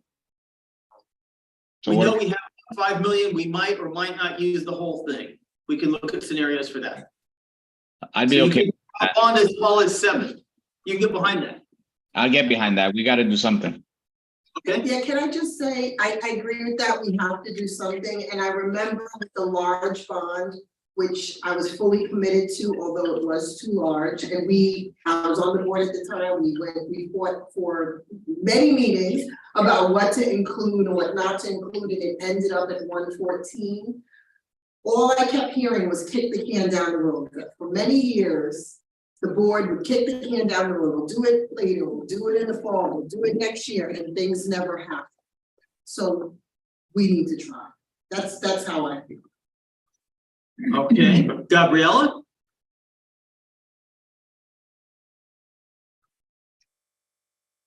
Gabriella? Sorry, I'm gonna move away from the boys. Just a question. While I understand it would be a huge crunch to get this included, although it wouldn't be efficient because people would be going out to vote for the budget. If we decide, if the decision is not to include it now, when would be a ideal time to have the vote later this year? Because I know someone said October. Would it be possible to do sooner, or is there just way too much happening because it's the beginning of the school year? You don't want to do it before people come back from vacation, obviously, and you probably want to avoid the beginning of school. So October or later is probably pretty okay. But I think people are, I'm wondering if people are thinking that the financial environment, they're not sure if it's going to get worse instead of better, and they'd rather do it now. Okay, so, all right. So at this point, it looks like more people want to go forward than not. I would ask that you would come up with a couple of scenarios, one in which you take all the possible, scrape all the 8 out of the corners that you can, and put all the money into reducing the amount of the initial bond and see what the tax impact of that is. And then do another scenario in which you retain some money in the repair reserve and only partially bring it down. And when would we like to meet? Well, let me ask. This is a stupid little question. Yes. No, never mind, I withdraw on that question. Okay, so we need to have a special meeting with whatever these scenarios are prior to the 28th. Can you get something done just for this? And I'm looking at you, Lisa. I don't know. I still have a budget presentation that I have to get to you guys. I really don't know. What is it exactly you're asking for Ms. Raymond to do, Dave? We're asking for her to figure out if you have a bond consisting of just the roofs, and you try and make that bond a little bit smaller than the full 12 million by taking some of the money that we have laid aside. What will be the impact on the average taxpayer Per 100,000. per $100,000 of assessed value? So if we're only talking the 12 minus whatever savings we use, do people need that data point before saying they want to move forward? Because we've gotten, I get it, I'm just asking.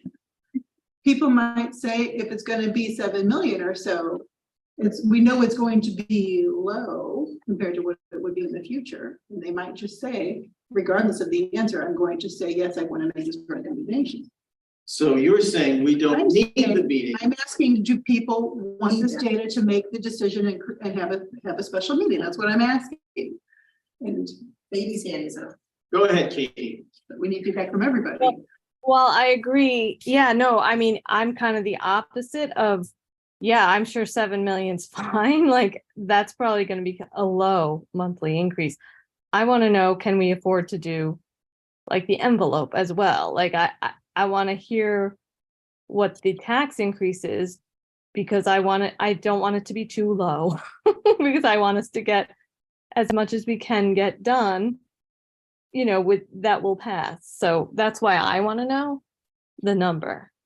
Because everyone talks about what's gonna come out of their tax pocket. I mean, that's really what most of the community is going. So we need to know the number, in my opinion. And I'd like to disagree with Katie. I don't think we should ask for any more than the minimal amount that we need because of the economic uncertainty that we're having right now. We know we need to do the roofs. We need to go ahead and put that before the public. And the rest of the things we can pursue after we see how they respond to this initial request, which will be fairly small for something that we truly need. Dr. Allen, they would support the roofs? They won't support the roofs, they won't support anything. Okay, everybody knows what it's like to have a leaking roof. And everybody should know the mold problem that will happen if we have leaking roofs. So that's the easiest possible sell job to the public. Everything else is going to be difficult. They'll say, I'm having trouble putting food on my table and you want to replace a window that's working. That doesn't make sense. But a leaky roof, people understand. I agree with you, Carol, on that. I totally think that the roof is a sale. When I was thinking windows and envelope, I was thinking leaky walls and leaky windows. Like, I don't want, maybe Mr. Pugliese can speak to that, but if it's doing damage inside to walls and whatever, I think it needs to be the whole thing, roof and like the envelope. But but I could be wrong, so then I'm fine with just the roof. But if we can do the envelope too, then, and it's not that much more, that's why I wanted to know the price. I'm not talking about all the other things. So then, if it's just the roof, and we're pretty sure that a $7 million bond is not going to break the bank, do we want to simply make the recommendation now to the board and prepare things for the board to look and say if they agree with us, because the board has to vote on it anyway on the 28th, and then we don't need an extra meeting, we just make the recommendation and the board can say yay or nay. Why are you saying 7? I'm sorry, I missed that part. I thought it was 12 minus savings. 12 minus savings. Savings could bring you down as low as 7. I see. I think we should make the recommendation that we proceed to raise the money to do the roofs, and we'll leave the exact amount of the bond to the decision of the board. We don't need to meet again to talk about that. There you go. Sounds good. Can we get up or down votes on that from everyone? Do I hear? All right, so. All right, so. I'm sorry. Okay, so Tracy, please, I'm really not happy with what you just said. Okay, but savings? We have emergency. I just asked for 2 scenarios. One scenario in which we save some money and put some in the bond, and one in which we go all in and reduce the bond as much as possible. So the proposition Carol has made right now is that she's proposing that this committee doesn't need that data before making a recommendation to move forward. She's saying we should get that data and the board makes the decision on. So the finance and facilities. So the question to everyone is, do we agree? Committee recommends that we. Do you want to meet again with more data points? Or do you want to say, no, Steve, I'm looking at you. That we go forward with a bond for the May vote, right? Replacing roofs for all school buildings, correct? Yes. So down to 12. All district school buildings. Every single roof, right, Mr. Pugliese? Yes. Okay. At a cost. If we do that, then we'll be able to put solar panels on top of them because there'll be new roofs. It's all true. Less than or equal to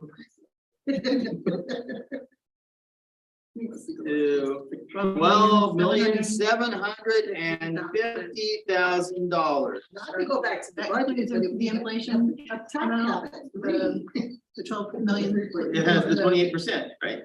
I think so, yeah. Okay. Shall we poll? Item 1. Jessica, Yes. Ashley, Yes. Megan, Yes. Katie, Yes. Julie, Yes. We can hear you. Carol, Yes. Gabriella, Yes. Yes, I've been asking for this since January. Chris, yes. Yeah. David, yes. Tracy, Absolutely. Thank you. okay, that's everybody. I think it's unanimous. Okay. Thank you. Moving on. Item 1. Can I make a recommendation? Sure. If it took an hour, over an hour and a half just to discuss 6 slides, we have 39 plus slides to go through.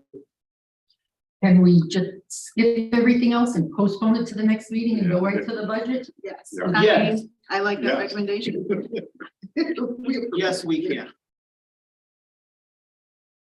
Can we agree? Mike and Tina? Oh, except for one item. I'm sorry, this one. American Rescue Plan update. Which one is that? On page 4. Because it's budget related, sorry. The American Rescue Plan update, $2 million used by September 2024 for COVID-related issues, including learning loss and improved ventilation. There's a listing on the district website. Administration original proposal allocated $1.6 million for ventilation and $400,000 for learning loss. Projects must be submitted to NYSED. Look, Page 4 there, right there. at the top, yes. See the boldface type under American Rescue Plan there in that first glob of bullets. Projects must be submitted to NYSED by October 1st, 2023.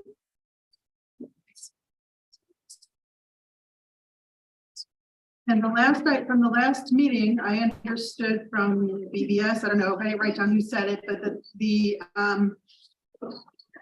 the expedited process is no longer possible after March 31st, so that's pretty much out the window. Will we have time to have the plans drawn up and whatever needs to happen to have this submitted and approved up at NYSED by October 1st? And what those items, identify what those items are. And Mike can correct me if I'm wrong, but it was my understanding as long as we had everything written up and submitted to SED, even if it wasn't approved by that October deadline, we were still good and it was in. I'm not sure. Are we correct in stating that? I believe you're correct. I'll need to check with Fred just to be sure, but yes, I believe you're correct. It was also my understanding that we were waiting for the energy performance contract plans to get done to see what wasn't included, so we could figure out what to do with the $1.6 million. So that would be extra work that didn't fit into the EPC. So then that could be submitted also probably at the same time that you file the EPC with the state. So then that's a June submission. So we need. And that's just I'd like to understand the That's timeline. my understanding. The 1.6 for ventilation or other issues related to the health issue, but then it's also 400,000 was appropriate for learning loss. I don't know if that's already been That has nothing to submitted, do with. but has that already been? That we Okay. no, And we don't even worry about that. That's Okay, so the plan is to include recommendation with June submission. Just to see if Of there's something we EPC. can pull out of the budget related to learning loss. Okay.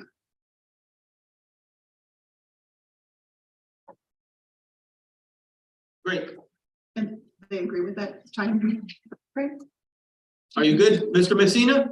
Oh, yeah, I'm fine. I'm sorry. Thank you. Right? So now skipping ahead, Julie raised that hand. bring up Wait, the Julie- second Julie has PowerPoint. her hand. Okay, go ahead, Julie.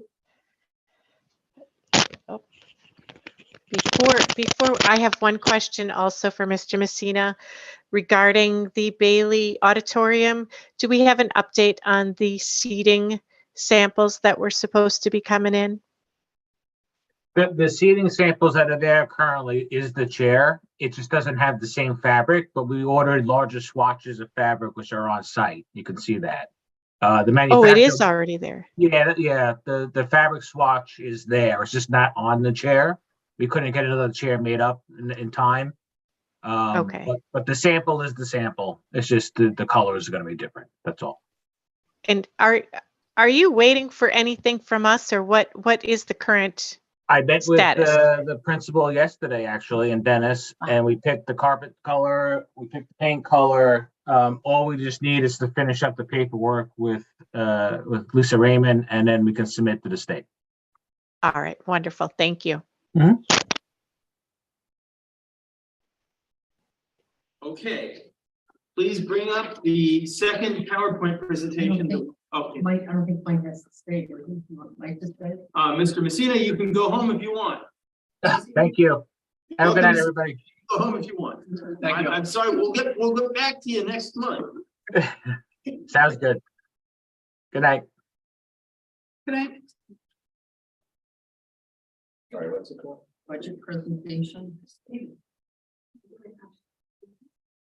No.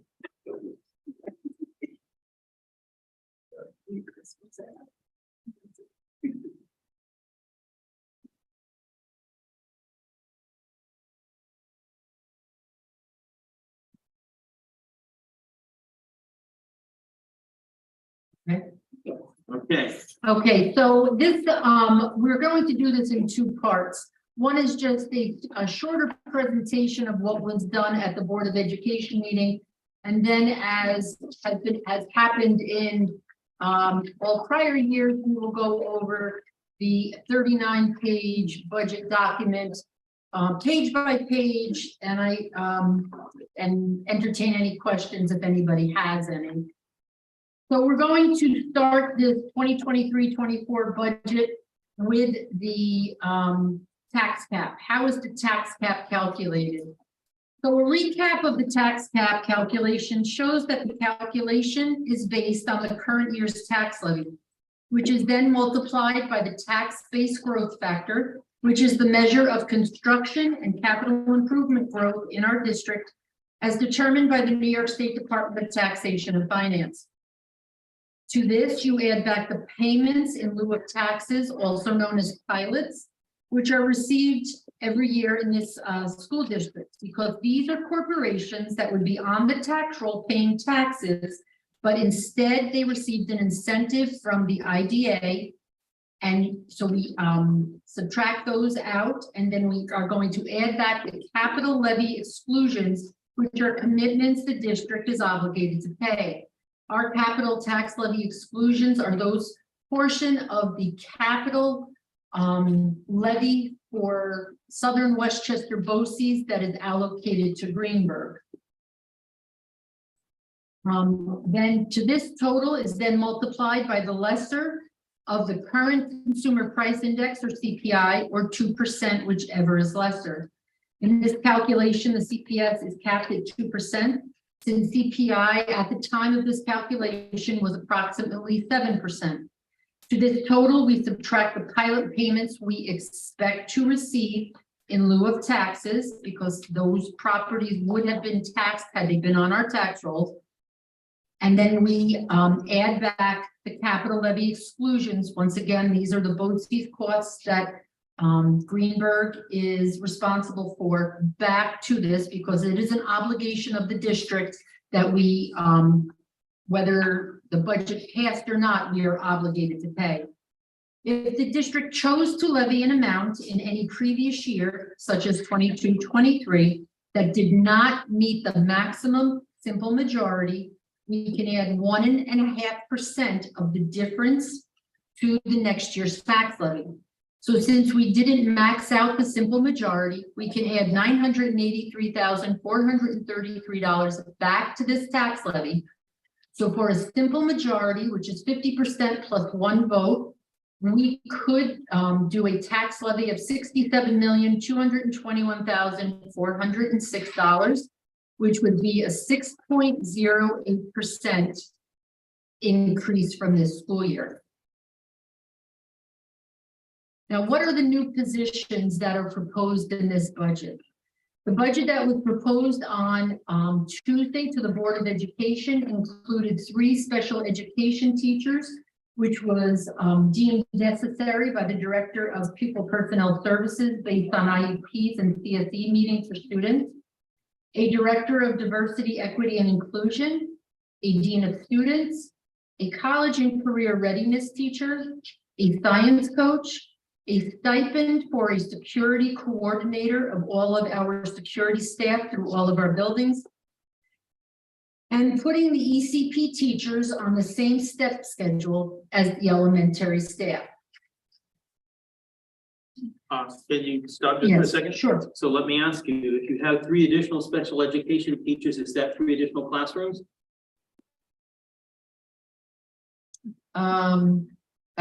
That's a good question. And do we know I- where they are? Yes, it would be 1 at Jackson, 2 at Pike. Go ahead. Okay, all right. So this is the first budget that was presented to the Board of Education, and it is proposed at $78,845,537, which is a 5.76% increase from this year's budget. To support that budget, we would need to levy $66,085,740, which would be a 4.29% increase in the tax levy. So how do you do a school district budget? How is it divided up? Budgets are divided up into areas called functions, which are general support, instruction, transportation, employee benefits, debt service, and interfund transfers. And then within each one of these functions is an object. All objects can be included in any function, whether you use them or not. Otherwise, obviously, they would be 0. And these are salaries, employee benefits, equipment, supplies and materials, textbooks, contractual items, tuition, BOCES expenditures, debt service, and interfund transfers. So the major expenses by function are shown here. And again, they're broken up between general support, instruction, transportation, employee benefits, debt service, and interfund transfers. And as you will see here, the largest of all of these functions is the instruction portion of any budget, which should be in any school district. And when we go over the detailed budget, we will go over each one of these functions. And then if you break the functions down by, or if you, I'm sorry, if you break the budget down by object, these are the 8 objects that we previously spoke about. And you'll see here that the largest of all the objects is salaries and benefits, which is common in any school district. So what could we do with the $1.3 million that we want to budget again this year for the capital interfund transfer? We could replace the R.J. Bailey Auditorium roof if we did not do a roof project, so that the new auditorium that we will be constructing will be leak-proof. We know that we're getting $500,000 from Senator Stuart Cousins, and we could increase the 6 lanes to an 8-lane track. We would have to replace the fencing and put in some new pits. In a previous finance and facilities meeting, it was shown that to do all of this work would almost be about $1.2 million, $500,000 coming from the senator, then we would need $700,000 from this $1.3 million. Question at this point.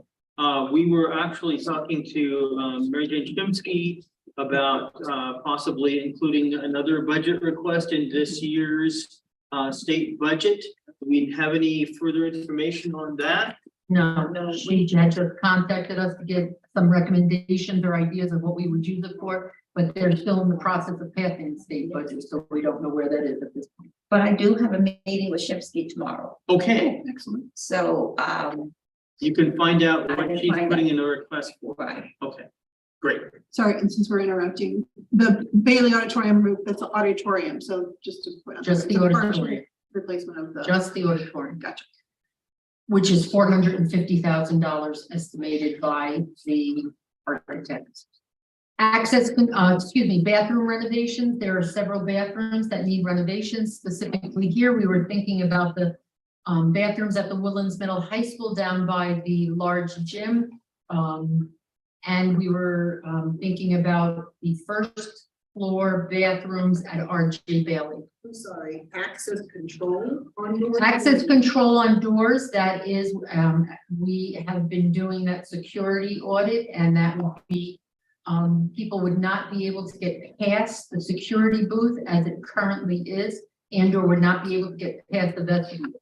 If you were to get into the school, you would not get into the breezeway by room 3, the band room. There would be an access control on that door. You'd need a swipe card to get in, as would be the rest of this building, so that we would limit intruders. They wouldn't be able to get through any doors, and we could control where the students went. So middle school couldn't get into the high school couldn't get into the middle school unless they were going for a class such as gym, music, art, that kind of thing. Lunch.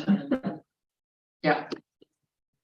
So that is something that we are currently looking into and possibly would be able to get that through a grant. I'm working with CLPS, and I'm working with Motorola and Day Automation to write some security grants. So we possibly could get it through that. And then our Highview 3rd grade window walls that need to be replaced, that could also be included here. So we just listed 5 different items that we think we could use the $1.3 million for, but it hasn't been decided exactly what it is we would do. On the revenue side, the largest of all revenues is your tax levy, and as we said, that this budget proposes a 4.29% increase in the revenues. There is an increase here in the miscellaneous revenues, which we will go over once I show you the detailed budget of the revenue section. And we expect an increase in our state aid. The state aid projected here is just the first round from the governor, and she has proposed that we will have a complete phase-in of the foundation aid after several years of just getting a portion of it. And then there are increases in expense-driven aids, which are aids such as BOCES and transportation. You have to spend the money in order to get your BOCES aid ratio on that. So we will show you now the detailed budget. Is it important to note that there was some feedback at the board meeting about that 4.2%? Yeah, well, yes, there was some feedback on the 4.29% increase. Dr. Iverson, Dr. Macaluso, and I have got, we will be going back and doing another version of the budget and getting the tax levy. One suggestion was to show you what a 3.4% would be, and or anything lesser than that. So we have already started looking at that to present to the board at the March 28th meeting. You're welcome. So what's next? We're still waiting on some final state aid figures. Nothing has been written in stone yet. The state budget hasn't been passed, so we're eagerly waiting on that and hope that we would get a little more state aid. We will, as I just said, adjust the budget as necessary according to the charges that we were given by the board. And we are going to review current retirements and whether we could offer a retirement incentive. And we're, Dr. Macaluso and Dr. Iverson are always reviewing enrollment. So just as a reminder, our budget vote is May 16th in the Woodlands Middle High School gym from 7 to 9 p.m. So Luke, can you put up please the budget appropriation?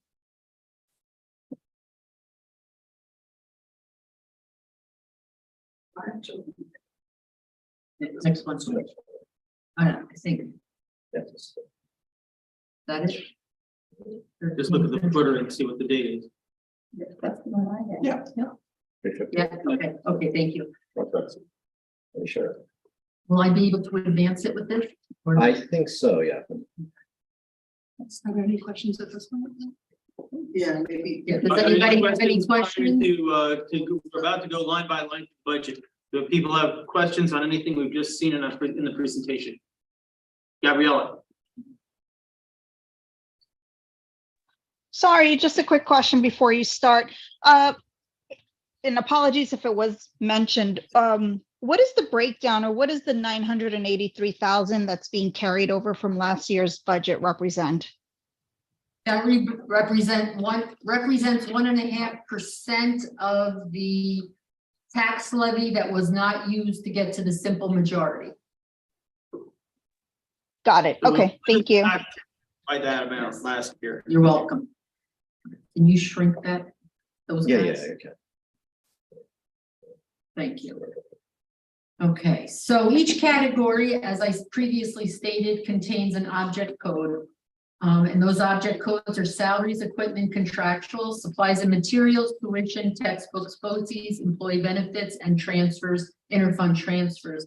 Not every one of these sections will have all of those object codes. So don't be surprised if you don't see it. Excuse me? Yes, ma'am. Before you start, I'm sorry, can someone, not necessarily you, but someone from your office or someone who knows the codes, make those available publicly? Like a key for the code? Like a key. What codes go with Sure, what yeah, objects? sure. Thank you so much. Amy, can you write that down? Thank you. So we start with the 1,000 codes. The 1,000 codes are for the Board of Education, the district clerk, and the district meeting, which is the portion of this budget that are the expenses for any votes that we hold, specifically the budget vote in May. Okay, I do have a question in the first, here on the first page. If you go down to A1010.490-010000. Yes. That's 4 or 5 lines down. It's Board of Education BOCES services. See where it says BOCES services? Yep. Okay, so I have either 2 columns. One column is what was in the 2023 budget, and that's the column on the far right. And then the column further to the left, the one that kind of in the center there, is this year's proposed budget. Yep. So we went from $1,890 to $3,000 for BOCES services, which is a large increase. That is for your policy review. Okay. That is yearly one BOCES. Does it also include the regulations that we recently? Yes, it does. Yep. And that COSER is spread out over more than just one. I estimated, aside from special education, for the most part, obviously we analyze every one of our BOCES COSERs, but they average to increase about 5%, if not more. But they will let us know. Can you quickly, I don't want to interrupt you, but you're saying BOCES COSER, I just don't want to talk in like jargon and then maybe someone not understand what that means. BOCES COSER is a BOCES cooperative service. We go to BOCES to get things that they can get cheaper or that they have already bid out, so that we do not have to do the bid process. When you join a BOCES COSER, you are sharing that COSER with other school districts. So the cost to have that service is spread out over more than one school district. Thank you. You're welcome. And I should mention that the board has in the policy manual, and that is available on board docs. And for each policy, there is a set of underlying regulations that help the administration decide how to implement what's in the policy. And so we've purchased those so that the superintendent can have that available instead of trying to write a bunch of regulations from scratch. Correct. The cost. Does Gabby still have a question? Yeah, that's in your hand. Gabby, do you have a question? Sorry, forgot to lower it. Okay, Katie? Yeah. Yeah, the line 1040 with the district clerk, not, that's a salary jump? Or is it? Yes, our district clerk from the beginning of this school year left the district and the board hired a new clerk. Right, and so she's, next year, she's getting a almost $18,000 raise? Let's just say we can't discuss personnel. Yeah, we can't. And leave it at that. Okay, but that's what's on the budget proposal. We can't discuss personnel, but I will clarify that that is not a raise. There's a difference. So we switched clerks more than once, right? We had people covering, so it's not a raise. I can say that, but it's more salary. Was it in a contract that the new clerk signed, that you guys approved for the new clerk? Yeah. So this is all stuff we can't talk about contracts, but salaries are public. You can talk about, okay, salaries are public. So I just want to know, so that's only salary, that doesn't have to do with benefits? If you were to search board docs, you might find the answer to your question and leave it there. And those, the 150, Katie, that where you see where it says 1040, 163, the 150, the 100 to 199 are all salary codes in that second set of numbers. So yes, that is a salary code. Okay, thanks. You're welcome. Okay. Does anybody else have any questions on this page? Okay. So then next we come to the 1240 codes, which there are two codes at the bottom of this page and continued here onto the second page. The 1200 codes are for the superintendent's office, her office and her office, and all expenses associated with her office. The 1300 codes are for the business operations. This includes the assistant superintendent for business, all of the office staff, the treasurer, the 3 different types of auditors that we have, internal, external, and an internal claims auditor, which are all required by state education law. All compliance filings, and I'm going to go to the next page because this continues on the next page, such as we have to do SEC filings every year, Affordable Care Act filings. We handle the Omni filings, which is all of our employees who sign on for a 403B or a 457 plan, which is an additional retirement savings plan. And all of our fiscal agent fees all fall under that. So this is where I had a question. And that's the decrease in our arbitration negotiations. We haven't gotten there yet. Oh. Sorry. The 1400, the 1400 codes, these are classified as staff as far as state education is concerned, which is kind of a misleading category, but that's what the 1400s are called. And this includes our legal services, personnel, which is for recruiting, records management, and public relations. When Dr. Iverson, Dr. Macaluso, and I were reviewing the budget, we did review expenditures, history of expenditures, and we increased our legal retainer and decreased our litigation in accordance with what we had spent previously. Does anyone else have any questions? Okay. Moving on. So then that is all of the 1430s, which, like I said, is recruiting, records management. Records management, we have a part-time clerk that comes in and we archive our records. There are some records that have to be held permanently, such as payroll. All payroll files that we have to be maintained for life.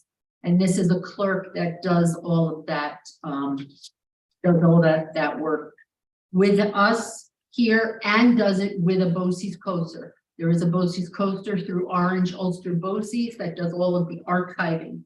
We will send records to them in boxes, and they will archive those for us on digital media, send it back. We have to review it before we could even consider destroying those records. So that is, it's a long process. And this is where we also pay for our public relations people.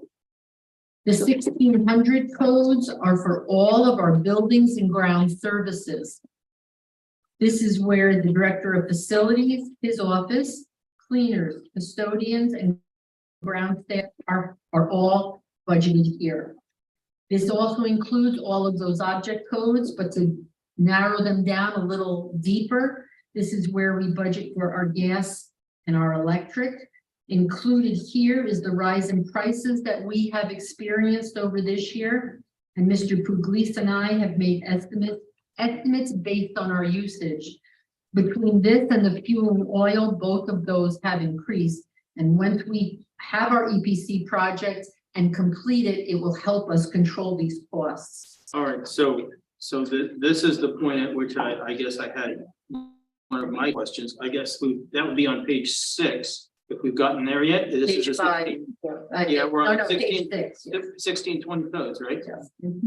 Okay, so if I look, 1624, the 459 series. So that's on page 6 for that. That's on page 6. Correct. So Thank what you. Mr. Pugliese and I did was we have Wonderful. analyzed our bills, and they have in some schools increased tremendously. Yes. And we're forecasting that that is what's going to happen next year. And one of your questions, Trustee Warner, was about LF Jackson. Why didn't that increase? And you had, and I went to Mr. Pugliese. Right. He has the answer. So for Ivy that. doubled, Yes. ECP doubled, and Woodlands High School went from more than 250 to 400,000. Yeah. Almost double. Yes. Yeah, some of the buildings, we're trying to get some techniques on with the Jackson. We've been running the one boiler. How some of the tips to save money on when you're heating a building is to put it on low fire. So it maintains the temperature, doesn't use as much fuel per hour. While it's still heating it, there's different tips you could use to try to, shave some dollars out of the oil barrel. So what's been happening is you've had a budget code that's been exceeded partway through the year in previous years, and you had to move a bunch of funding over. Every to make up week. for Correct, yes. it. Okay. And we have so- come to you with budget transfers. He's had to take it from other areas just to pay our fuel, Weekly. oil, So and our this is a correction. Right, so fuel, well, it's not a correction, it's an increase because of the rising prices. And we had not budgeted. So if you remember the budget, you guys had already approved a budget. And then if you remember, we got that huge Con Edison bill because that had gone through that legislation said that Con Edison could backbill because of the pandemic. And we got these tens of thousands of dollars worth of bills and their rates increased. So now let me ask you, we did this energy performance contract. So they're guaranteeing savings based on a certain baseline. Correct. And is that baseline the baseline based upon the bills that they had at that time? They had at the Correct. time, and they tried At to the time they update had- a little bit. They're still months behind the biggest. Right, so it's bills not and based on the energy budget, costs. Correct. it's based on actual usage, so this isn't gonna Based on affect it. those KWH. Yeah, Good. yeah. Okay, So if anything, we're gonna be saving more now because the energy costs either for. We need to fuel, oil, or- spend this until the EPC is completed, and then you should see these numbers go down. Correct. Would it help to have that envelope put into the bond to decrease, A building envelope, yeah, like these. trying to be frugal and be a small bond rather maybe go for a little bit more and do the envelope, which is why I was hesitant about that baby bill. Yep, I mean, the windows here, they're not designed. for They're like No, green. you're losing money. You're- I was just to do all of it. It's virtually aluminum foil with single pane glass. Exactly. So I just think going back, that's why I was waiting, going back to it, I think it'd be better if we looked at doing an envelope also. But maybe including boilers. Mhm. So this is how the board ended up at 100. Okay, That's all. It's also included under here is our water bills, telephone, security and fire alarm systems, sanitation, And any repairs that are needed, such as you will see on page, because Mr. Puglise's expenditures go for multiple pages. You will see here on pages 8 through 10 that we do budget under the 1621 codes, which are for maintenance. If he needs to replace any glass, if he has any masonry that he needs to do, anything that is health and safety of the district, all goes under these codes here. Also included would be water testing, which we have recently done and which we have been doing at Highview, and we do it at RJ Daily regularly. Asbestos testing, removal, and asbestos removal. And we also budget for specific trades. We just put the bids out for time and material. And this is where we budget for any electrical contracting work that we need to do, masonry and lawn maintenance. You will see in the 1620 and the 16490 codes, not in the 1621. There is a 490 code here, but in the 1620 490 code, you will see that we went from 45 to 100,000. And that is because we have been doing a lot of asbestos abatement testing, and that goes through a BOCES coaster, and that is very expensive. And with our project starting, we are going to have to do that up front. So we wanted to make sure that we would have the money available. Okay. I knew that was one of your questions. Right, and the other one was in the 162160s. Which is 160, which is staff. yeah, that was that staff. Right, so I think you've identified. Yes. What we're trying to do, and then you were exactly correct. There are two people that have left us. We're trying to rehire, but we are trying to get Mr. Puglise's staff back to the numbers they were prior to those cuts being made. Does this proposal include what you want to do with getting like specialty skills? Let's say no. Okay. No, that was not in. That was one of the things that was removed from the priority. Okay.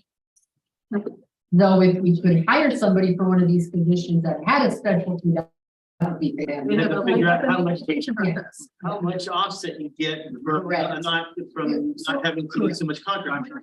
Off the table. I thought that was in the last number we had. That was. It was in the wish list. That was in the wish list. That wasn't at Tuesday's meeting. That was taken off. Okay. That was taken. Okay, I missed that. We should have had a what to them. I actually, yeah, I like that. Yeah, well, we're trying to see if we can kind of get around not adding that additional position, but finding somebody who has a trade. That, exactly, a tutor, exactly. Then you have the 1680 codes, and these codes are for data processing. This is where all of our student data, our eSchool Plus, internet services, class links, school messenger, data collection and data warehousing, our Zoom features, Frontline, which is our absence management and professional development platform, telecommunications, and our installment purchases for our copiers are all budgeted under the 1680 codes. Then you have the 1900 codes.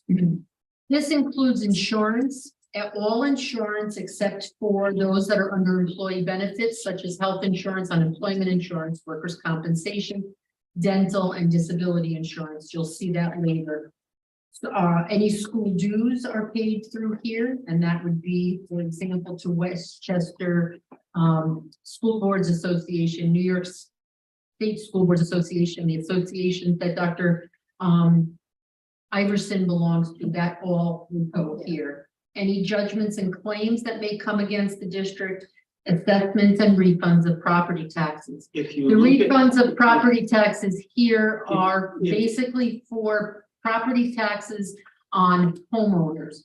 We do have a tax certiorari reserve, which has millions of dollars in it, and those are for those cases that we have been served by through the court system, and those are for larger corporations. This money budgeted here is basically for homeowners that file every year. And the line right underneath that, admin charges both I'm these services. getting there. Yeah. Ms. Raymond, when you Yeah, said judgments against the district, can you explain that a little bit? That would be any lawsuit or any claim, say somebody slipped and fell and our insurance company wouldn't cover it for some reason, that we could pay somebody out of that right there, okay? BOCES administrative charges, that is, we pay all school districts that belong to the Southern Westchester BOCES pay admin charges, and admin charges are exactly for that. It's for their administration, and it's for the capital portion of the budget that they have that is for our district. Every year I get that number in November, December. The business official from Southern Westchester BOCES divides it up amongst all the school districts and sends us a chart. So this $277,922 is an exact number that I received from Southern Westchester BOCES on what our portion of their admin charges are. And do you have any knowledge as to why the number is different this year than last year? Or Well, it's health insurance increases for them, raises for their employees. Got it. Okay. Next are the 2000 codes. The 2000 codes are broken into the 2010s, the 2020s, and the 2070s, as you'll see on the next couple pages. The 2010s are for curriculum, which includes the assistant superintendent for curriculum instruction and personnel, his office, curriculum and curriculum writing. The 2020 codes are for the principals, their offices, the director of International Baccalaureate in her office, and all expenses attributable to these offices for supervision of instruction. The 2070 codes are for in-service staff development. The 2110 codes are the largest of all of the codes, and that is for instruction. The 2110s, the 2100s, the 2200s, and the 2600s, you will see. This is where all of our instruction is, and these are the largest. So the 2110s, this is the where we budget for teachers, teacher assistants for all subject areas in all of the schools. Our after-school programs, substitutes, teacher secretary through the GTF contract. Each school has a teacher secretary. They all get budgeted here. And all expenses, which include, again, salaries, equipment, supplies and materials, textbooks, tuition, travel and conference, graduation, and BOCES. Okay, yeah. So if you go to, does anybody have any questions prior to page 20? Prior to page 20? Prior to page 20? Okay. No? Okay, so page 20. The top of the page. A210 172-08. That is for an hourly employee that works here in the high school, and her salary has been estimated at just under $12,000 at $11,000. I'm on 172-08. Okay, and so I assume last year that person was either not here for half a year or was not as much or much time as is being. So the number of hours required for the person have gone up. Correct. Okay. Hours increased. One question. Sure. Yeah, go ahead. If we have money allocated for a substitute and we don't retain a substitute, and you get a high school or a teacher who covers, do they get that money? They do get money. They don't get the substitute money though. Does They the get, substitute it's part money of, get it's rolled part over? of their contract that they Does the get. substitute money get rolled It over could, into the yes. next year? Unless they No. teach more periods. No, so every year, at the end of the year, once the books are closed, any money that's left over, if it's in excess of 4% of fund balance, if it's in excess of the 4% that we're allowed to retain, then that can either go into a reserve or we can apply it to the next year's budget. But what happens if, that's a great question, so we have an account for a line for substitutes. If those substitutes aren't used, does it go into another line or? It could. We do balance transfer, does It could. Does it balance? It could, get it could if transferred it's out? needed. It could if it's needed, but at year end, all accounts go to zero. Okay, thank you. And Chris, you have something prior to page 20? Well, yes, because let me just find it. You're mapping from the other. Yes, I am. So if we go back to, it'd probably be in the 2110 120s.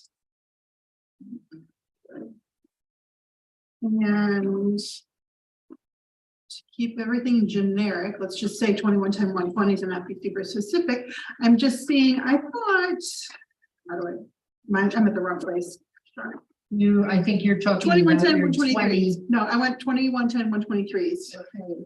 I 17 or different 16, 17. Well, yeah, I'm on a I've got different it. paging system. I've got 2110, 120, 123. 03. You want 03? Okay. One. Till you get to 123, which is here. Okay, bottom of page 16. Right, so I'm seeing a decrease in ESL at 2 buildings. Exciting. And I thought I'm wondering what's, okay, if this is They could be not for budgeted right now. somewhere else. No, Okay. it could be budgeted somewhere else. I based this budget with Amy and our payroll clerk. We went over line by line, code by code. So those people are probably budgeted elsewhere, and I made these zero because there was nobody being paid out of that code. Okay, because I didn't see corresponding increase, so I'll look into this further, possibly for exec. Okay. And if you want to send me who it is, yeah, well, like I said, we've yeah. gone over it more than once. Yep, no. Because I want to make sure I have everybody. Yeah, I found a couple people budgeted elsewhere, but this one caught me off guard. And then the other one was 2110 130. Which is the AIS at Woodlands. Same thing. Budgeted elsewhere. Okay. Thank you, David. I'm sorry, I did backtrack. That's okay. Does anybody else have any questions on the 2110s? Yes. Like when Trustee Valen just mentioned the AS at Woodlands, it made me question the American Rescue, the learning loss. What happens when you guys submit your plan and some of this money maybe is paid for with that? Then what happens to the money that was budgeted? The money that is in the learning loss under the grant is there, it's not here. Right, but for example, like AIS services, if monies that if you guys have a plan to address some of those services, it ends up basically paying for some of the things that we have budgeted. What happens with the money that gets budgeted? It doesn't get budgeted. If I budgeted it under the grant, it's not here. That's completely two separate funds. It's not the A fund. It's not in the A fund. It's in the F fund. I know, yeah, I'm saying, so, okay. So Are you There's more work going on. Somebody in the learning loss or in the F fund, and now that money is gone, what happens to that? That would be my question. Person? I don't know if that's where you're Then going. those people have to come here, and that year we will budget for them. So we've looked at that to make sure that anyone that needs to be No, I moved in guess- wouldn't be covered by. I guess because I don't know your plan yet, I'm wondering if any of your F fund plan, that's right, F fund plan ends up covering some of the A fund plan stuff. That's what I'm wondering. No, so none of it will be anything. Not for this, not for this, but Okay. no. Okay, because I don't know the plan yet. So Yeah, that's why I it's was not for this.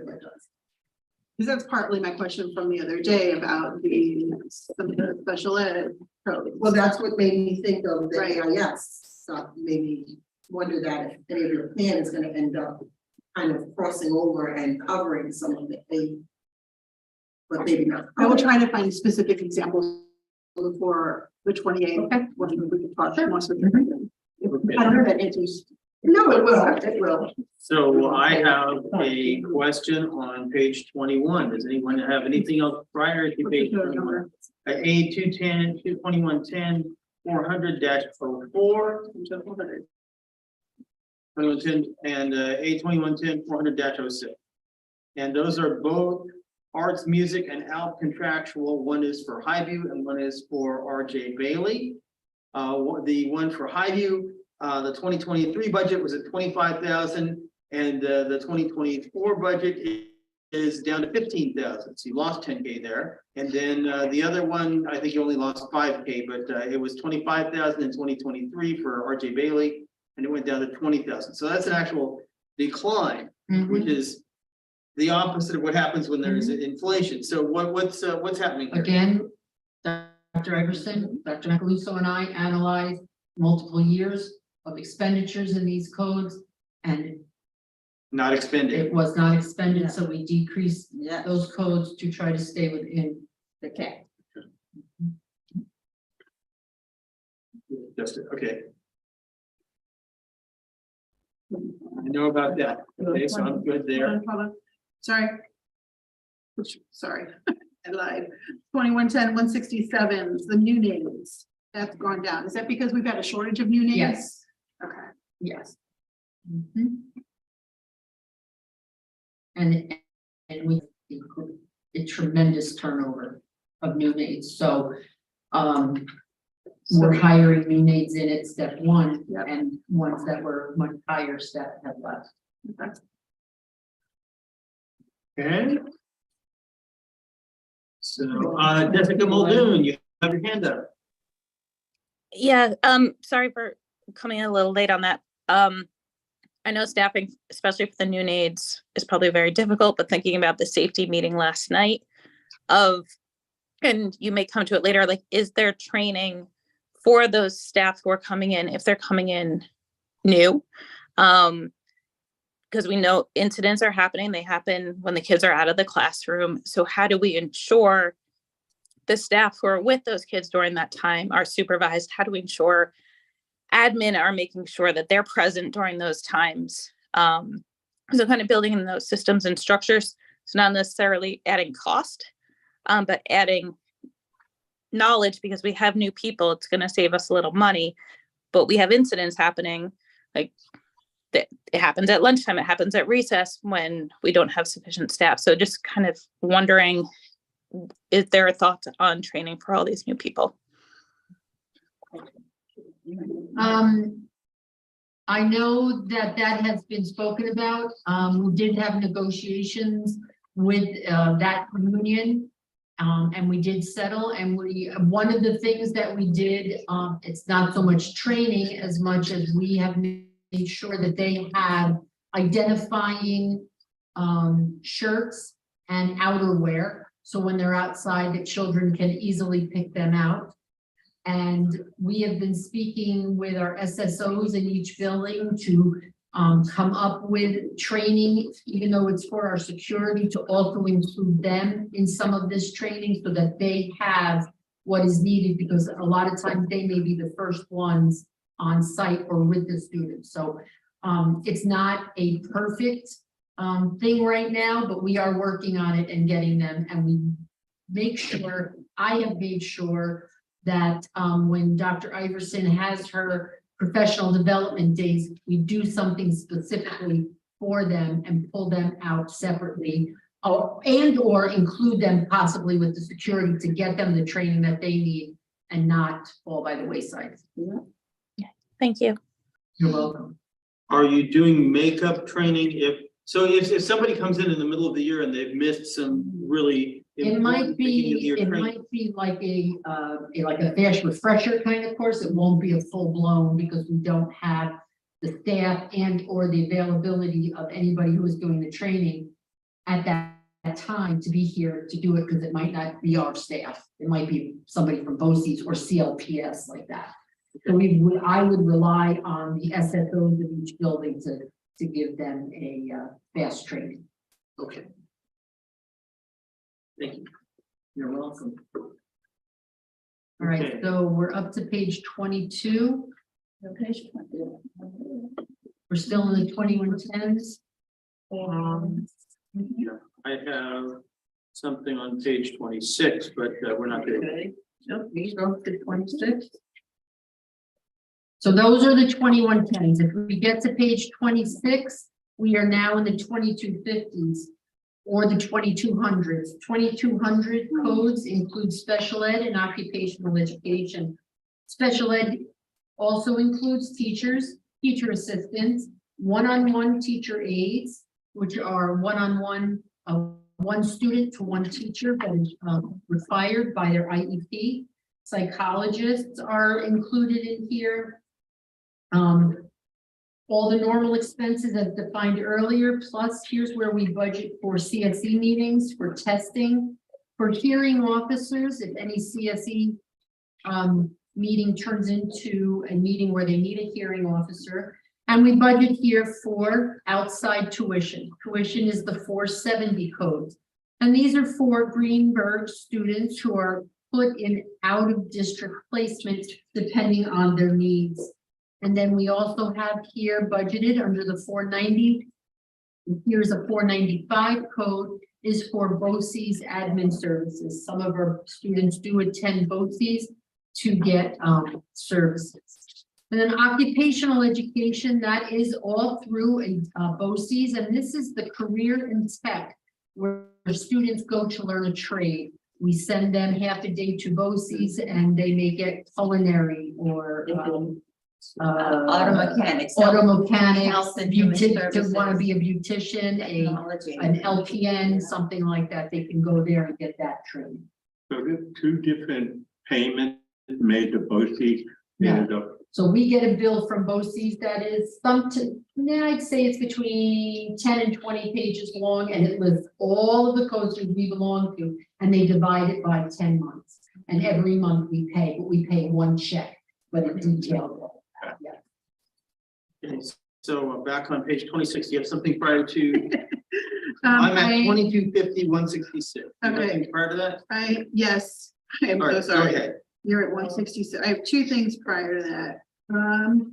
Sorry, I am going to go back to the 2110s with the generic question, 2110 450s, which is basically supplies. I do see that the supply budget went down at every building. And then that's the because we did an analysis, and if they didn't use it over X number of years, we decreased it. So we're trying to keep the budget under control. BOCES expenditures, as I said, we increased where we felt was needed and or, so for example, I did not increase the special education BOCES because we've been able to stay relatively good within that 1.3 million. And I confident that we will be able to sustain. So when we did, so I appreciate that. And when we do these analysis, I know we talked a month or two ago about like a spending freeze. Is that when you were pulling data to compare apples to apples, or? Well, what we do with a spending freeze is exactly that. We want to see where the spending was. And by a certain point in the school year, most of every school spending should have taken place, except for, I would say, the high school. And the reason I say that is because the PSATs are coming, the SATs are coming, regions are coming. So you're not going to spend that money in the beginning of the year, but I know that Mr. Smith and his office are going to put something in because they're going to need those regions, so those kind of things. And if it was an emergency, and I classify an emergency, if when I said that there was a spending freeze, somebody called and said, gee, Lisa, we ran out of copy paper. I wasn't going to say, oh, well, too bad. Okay, put in a PO. But we tried to control the cost so we could see at that point in time, where are we at? And then that's opened up again, so that And it's buy already their open. monthly paper. It's already open. Okay, Yeah. and just to clarify, so this supply line, which is the generic, the 000s. Yes. Because there are other specific budget lines for arts and. Correct. So whatever. the 000 is a district-wide supply. I'm sorry, I meant the O, yes. Right, so. Well, each school has a 000 supply Each line. school would have 2110, 450, 000, 01, 02, 03, Right, the last 04. digit is what school? No, it's 08 is, 08 is Oh, the it high is school, high I was school. thinking Bailey. Oh, Zero, district zero, wide. the Oh, yeah, five. but that, the last numbers, if it's all zeros, you only use those numbers if you want to, indicate that it's social studies, English, ALP, Okay, IB. so it's like building wide, Yes, for these, yes, each of these buildings, it's like, yes. instead of a specific department. Right, like and arts that or is physical at the education. discretion of the Okay. principal. Okay, Correct. but that's where like things like their paper and all that. Correct. Okay, sorry. That's okay. The other thing that, sorry, David, in the going to where we were supposed to be, the 2250s, Mm-hmm. 2250-164, special ed nurses. I'm just curious, again, is this something that falls under a federal grant? No. No. Okay. No. And trustee Warner, your question on the 166, I looked that up. It's still the same two people that are being budgeted there, but the person that was hired last school year was hired halfway through the year. So I only Okay. budgeted for half of that salary. And Now that's she's full- 166-00, right? Yes, and now she next year will be full-time, so I had to include her full-time salary. After year, okay. And anywhere where And you then see, below like, that, for example, the special ed. 2550, 16805, say, or that is, well, any of the 05s are for ECP. Right.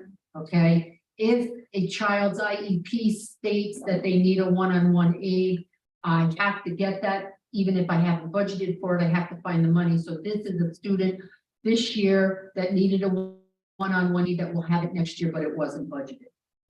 Okay, and if I jump back up to 2250, 16803, then I went from 88K down to 80K. And that would be because, I know.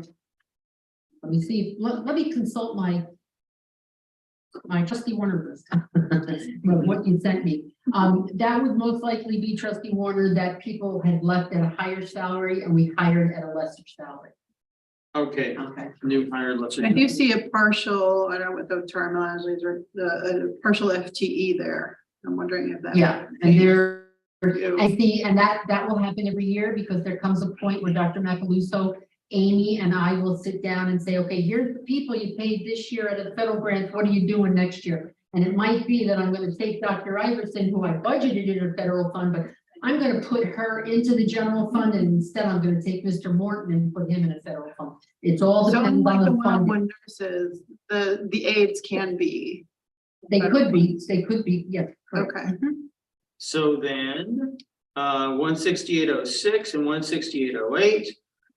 We see totals that went down in both cases. I assume that's multiple staff members. 16806. Okay, so two people resigned there. We hired at a lesser salary. One person that was budgeted there in this school year was transferred to another school. We had those new hires at a lesser salary. Sure. So makes sense. 08 is basically the same thing. Okay. Good. So then if you continue, then you would come to the 2300s. 2300s in our budget includes summer school. So even though we do pay for summer school, some out of federal grants, there was a time about, I believe, my first summer here. If you remember, we had a big push because it was during the pandemic, and we did budget some money here in the general fund as well as the federal fund so that we could pay for those services. So I didn't budget as much as we had 2-3 years ago, but I did keep this here in case it was needed if the funding wasn't there, so we could have some. Okay.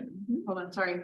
I need to redigest that because I was checking something else. Okay, so So there the is amount that we money have under here- there is money under the federal funds for summer school. So when it says the 22-23 budget there, that's reflecting partial. That's reflecting partial, correct? And so if Correct. we get no federal funds, Then will we actually use this. go up. Yes. Okay. Oh, we would use it. Or we would have to stay within these limits, Gotcha. right? Yeah, we'd have to stay within those limits. Fed funds don't come through. which that's highly unlikely. Right. Those are some of the big It's federal. there. And where do we pay for summer school? Title I? Title I. So that's one of the bigger ones. So then we have the 2600s. 2600s are for our libraries, our ed TV, which is Mr. Lewis, what he does for us, and our technology department. That is the 2630s. You will see if we go back to the 2610s, I did increase BOCES services here because the majority, a lot of what they are doing is through BOCES. Again, they're going to get it at a cheaper cost than us bidding out ourselves.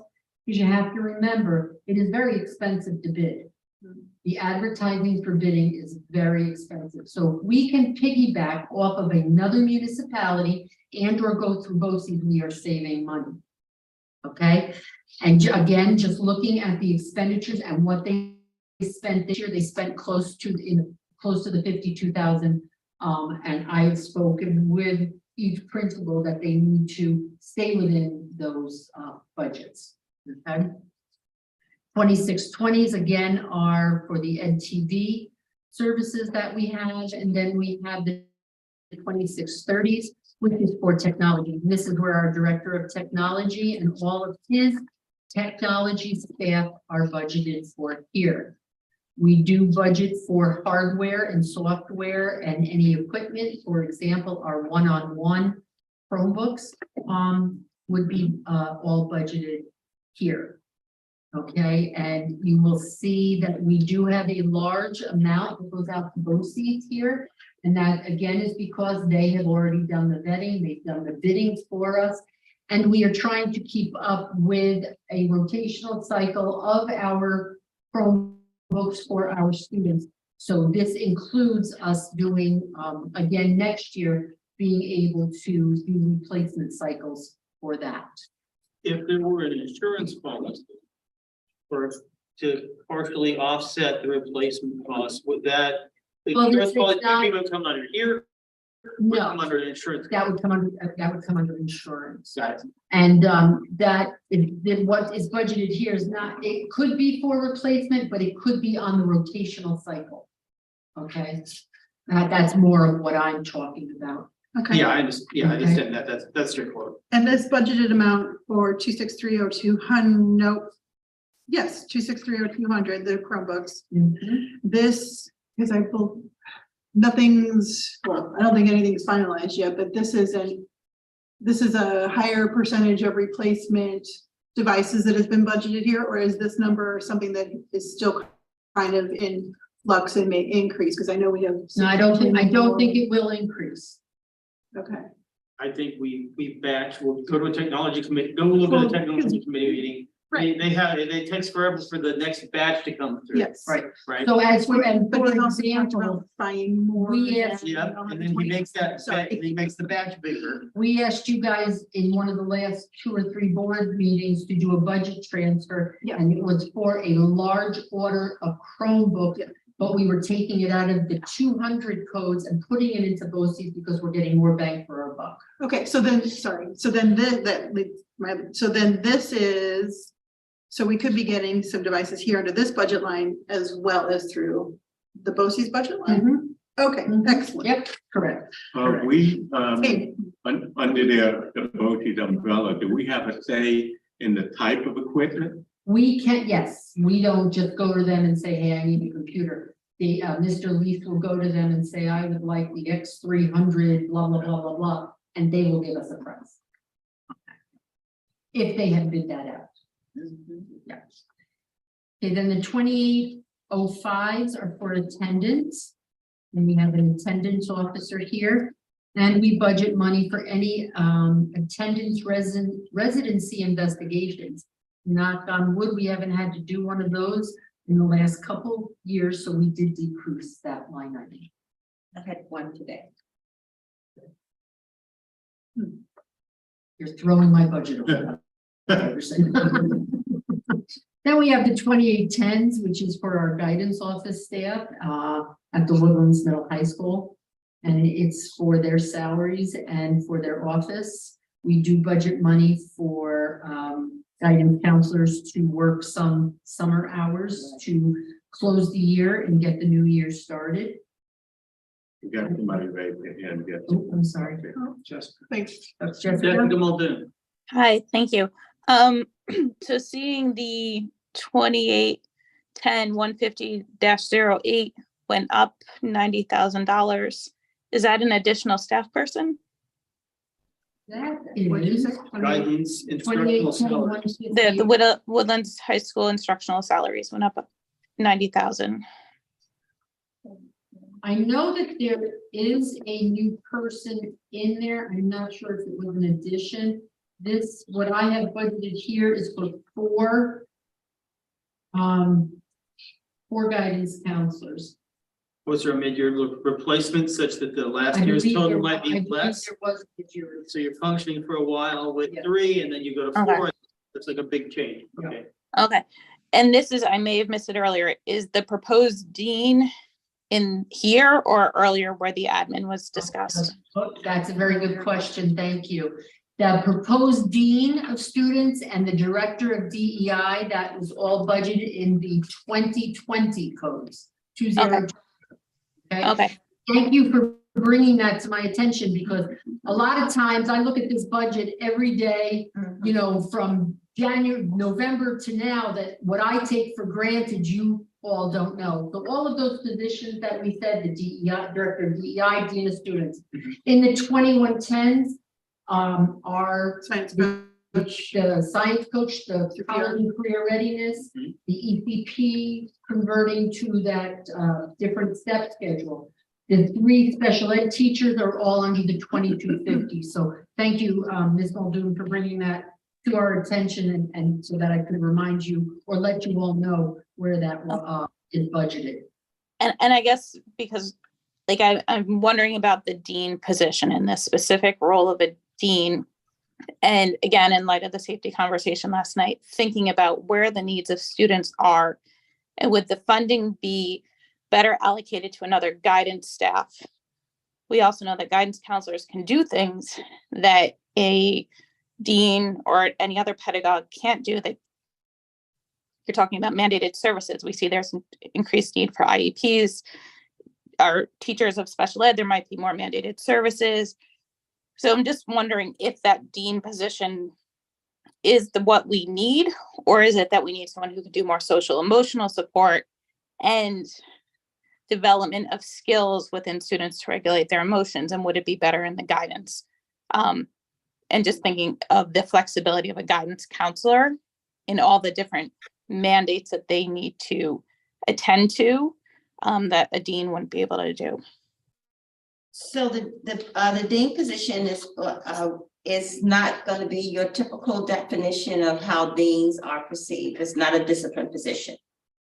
So it's not someone, now truly, that's one piece of it. The person can support the administration with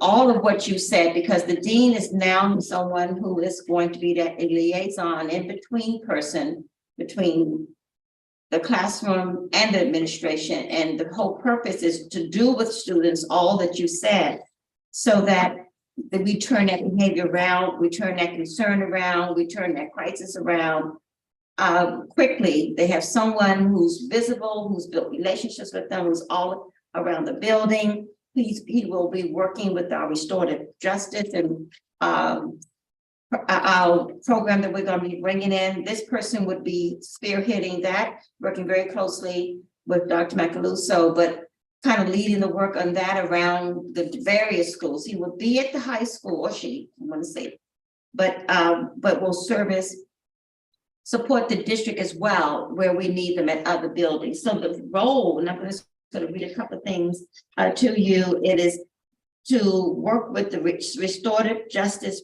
principles and practices and culturally responsive intervention related to school discipline with students. So students will get some of that, get all of that with this person, as well as the guidance counselors. The initial training on restorative justice that's being budgeted will be for around 45 people in the district, including all the guidance counselors, all the social workers, all the social psychologists, all of the principals. I'm missing some people. So all who can touch kids and learn how to do this. So this person would then be able to work along with counselors and just as another person on site to work with students in that capacity. Thank you. That was a really thorough explanation and I think, really important to explaining why this role might be needed. We can see it's gonna, like what you said, it's hitting multiple different areas and as a support to guidance. Would love if the person could be bilingual. But just to see that it's going to be linked in with what the counselors are doing is really important here. So thank you. Yes. Okay, so next would be at the 2810s, the 2815s are for health services. This is where some more of our nurses, our LPNs are here and all of their expenses, as well as we have here billed health and welfare billing. So we collect revenue from other school districts whose students attend private schools in our district. We are responsible to provide health services to those students and those schools. But in turn, we can bill their district of residency for the cost for us to provide those services. So in return, when we have students who are in a private setting, that district of residency can then bill us to provide those services. So that is all budgeted here. Our 2820 codes are for psychology, our psychologists and their services, as well as the 2825s are for social workers. And our 2830s are for our speech teachers or speech therapists. Where does our contract, when we have vendors who help us with those services? Those would be under the 2250s. Okay. And then we have the 2850s and the 2855. This is for all of our co-curricular activities, such as all of our clubs. And the 2855s are for our coaches. This is where our athletic director is budgeted and any and all of our coaches. You will see that the coaching salaries have increased here. You remember during the pandemic, we didn't have as many of the sports in action. We do now. So I have increased that according to the GTF contract and according to whether they are a teaching certification or a non-teaching certification. So the monies could bounce back and forth between the 150 and the 160 code. Okay, so then 2855, 16008, athletics, Woodlands High School, non-instructional salaries. That's 16008. Went from 61 to 75. Yep. And that's because we are now in full swing with all of our more active than during pandemic. Yep. Then we have the 5,000 codes, the 5510s are district transportation, and we own our transportation building, so we have to maintain that building. Contractual is for insurance that we spend on that building and any equipment. If we send our transportation person on any conferences, gasoline and diesel. So now we budget gasoline and diesel here for the buses. That is part of our contract that we provide X number of gallons to Royal Coach. And the reason we pay for that is because we do not pay any taxes, so the gas would be cheaper. So it is more beneficial for us to pay for these number of gallons. Otherwise, if Royal Coach had to pay for it, they would be charging us the tax on that. So part of their contract is that we will pay for X number of gallons during the year. We do continue to pay all of the gas bills because we are tax-free, but once we exceed that maximum gallon, we just subtract it off of our bill. So I see at 855, 10, 452, all zeros. It went from 65,000 down to 45,000, so that's actually a drop. Yes, yep. And what caused that? Because we're not using as many diesel. Oh, because of the new fleet, okay. Mhm. Yep. Ah, Buses, okay, voluntary. right, okay, a light bulb went on, And yeah. then we have the 5540s, and this is our contract with Royal Coach. We do break it up into different categories. Where do the 5540s start? Okay, so we do have to pay some utilities to that building per the contract. So there is a responsibility. Some of the responsibility is on us, not a lot, but there is some that is on us.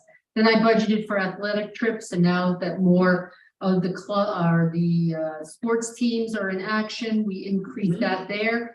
And anything here has been increased because you can only increase a transportation contract by the CPI as set in May. May hasn't happened yet. May is when our vote is, so we have to project what the CPI will be. So we're projecting that it will be 6%. So Frank and I have gone through this budget, and we budgeted accordingly to what we think will be the increase. Now, if you were to calculate this, you'll see that it is larger than a 6% increase, and that is because this school year, when we did the budget for 22-23, we underestimated the percentage of CPI in May. So we had to make up that difference and then apply the percentage that we think it's going. So when I look at A5540.472, I saw I went from 721,000 to 771,000. That's a combination. Okay, that's the increase, the 6% increase, and we are now doing, I believe, 2 Special Olympic runs. Okay. I was looking at the number of, I was wondering if we had an influx of special ed students because we had an additional. There could be some, but it wasn't a huge influx. But I do know that Frank was concerned, and we increased that because of Special Olympics. Okay. And then the field trips, we just pulled that out and wanted to list that separately, and that's all for when Amy and I do the state reporting for state aid and stuff. You do not get state aid on field trips and athletic travel. All right, so we wanted to pull that out now instead of having to do that analysis at year end. So it was more of a selfish thing on our part. Okay, then you have the 9,000 codes, which are all of our, oh, I'm sorry, Gabby. Sorry, just a quick question. With the field trips, I see the amount for LFJ and for RJ Bailey went down. Do you know what's behind that? Yep, we based that all again on past expenses. Past. Got it. So I do, from my understanding is that field trips are happening this year across the schools. I'm not sure the details of where they're going. I'll take LFJ as an example. I'm not sure what their field trip entails. Just curious, because it's what, from 10,000 down to a little less than half. Yeah, but look further down, the 5540s, 474, there's 150,000 there that we could take from that. And sorry, where is that? I'm sorry. The second to last line in the 5540s, 5540s. Oh, I see. Got it. Is that got it? Pool of money that could be used. And that's across the 4 schools. Yep, it's a 00 code. Yes. I see. So go ahead. Sorry. Go ahead, Chris. Go ahead. Go. I guess that's where I'm a little confused, because overall, so this account where the 150,000, that's a new account that was set up this year. Because right, there isn't an amount for it last year. Right, and I said that we pulled it out of the 471 account and made it separate so that For reporting purposes at year end, it will be in a different account. We don't have to do a lengthy analysis. Okay. Okay, so if I may, Gabriella, so in the 5540s, there's contract transportation field trips for each school. And here in the, oh geez Louise, why is it up there also? 554438. No, 554438. Is athletic. Contract transportation athletic trips. And it also says field, well, at the younger grades, at the other buildings, the note under contract transportation says field trip LFJ, field trip H, hiking field trip. So here in the 55, sorry, I'm catching up probably, in the 554474, it says contract transportation field here, but the note in my version says lake buses for after school stuff. So my question is, because you said you wanted it separated out because the state aid reporting doesn't cover field trips, does the state aid reporting cover late buses? No. Okay. No. So again, that 150 is to cover both. Okay. It will cover late buses, after school transportation, but there's also money there if those other schools need it for their field trips. For example, right now, Woodlands Middle High School has exceeded their amount. I'll take that from the 150. For field trip, the field trip section. So if. Or the athletic trip, sorry. Yeah. Okay. So if I have a number of Y students and they either go out en masse, sometimes they have like a Friday field trip. I assume it comes out of a field trip budget like this. If they go out individually to placements, what happens then? I mean, it's pretty much petty cash, but if What do they you need. need placement? I don't know what you mean. by that. Okay, so if you have an internship that's off-site and the person needs mass transit to get from here to the site of that. I don't think we pay for that. Yeah. Okay, thank you. I don't believe we do. If it's for a class, No, I have not seen anything that I've had to. All right, that means you have not seen anything. I have not seen anything. I don't know. I don't know. why it just started, so maybe you haven't seen. I didn't see that last year either. Yeah, she would have seen it last year.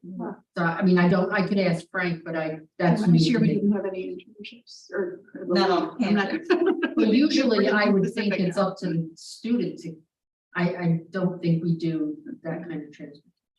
I don't know if we have the capability to do that. If to you get go them back there. 10 years, it used to be. done. Probably, but now, I mean, with the lack of bus drivers and the amount of runs we have to do, I'm not sure that we could do that, but I'd have. Right, there I'd have to ask Frank. People would we would actually purchase subway passes. Oh, we could do that, we do that, and thank you for bringing that up, because that is part of some of our expenditures here. There are 6 students that go to the Bronx, maybe Stepanak, do I have that right? Is that in the Bronx? No, that'd be, No. no, that's Fordham Prep. Fordham Prep, Okay, and we do not have a bus, and we pay for their Metro card monthly for there, them to get there. that's the. And one student we pay for his Uber because he needs to get to the train stations. Good, thank you. So yes, we do that. Just 2 people with their hands up. Oh, Gabby? Sorry, forgot to lower my hand. Sorry. Jessica? Okay. I ask you this question every year. If it's not too much to have it broken out of the transportation, the cost for students who go out of district. I have always appreciated seeing that number because I think it's important to educate the parents whose kids go out of district of how important their vote is, because we are paying for their child to get to school. And for some of those kids, we're paying $20,000 a run.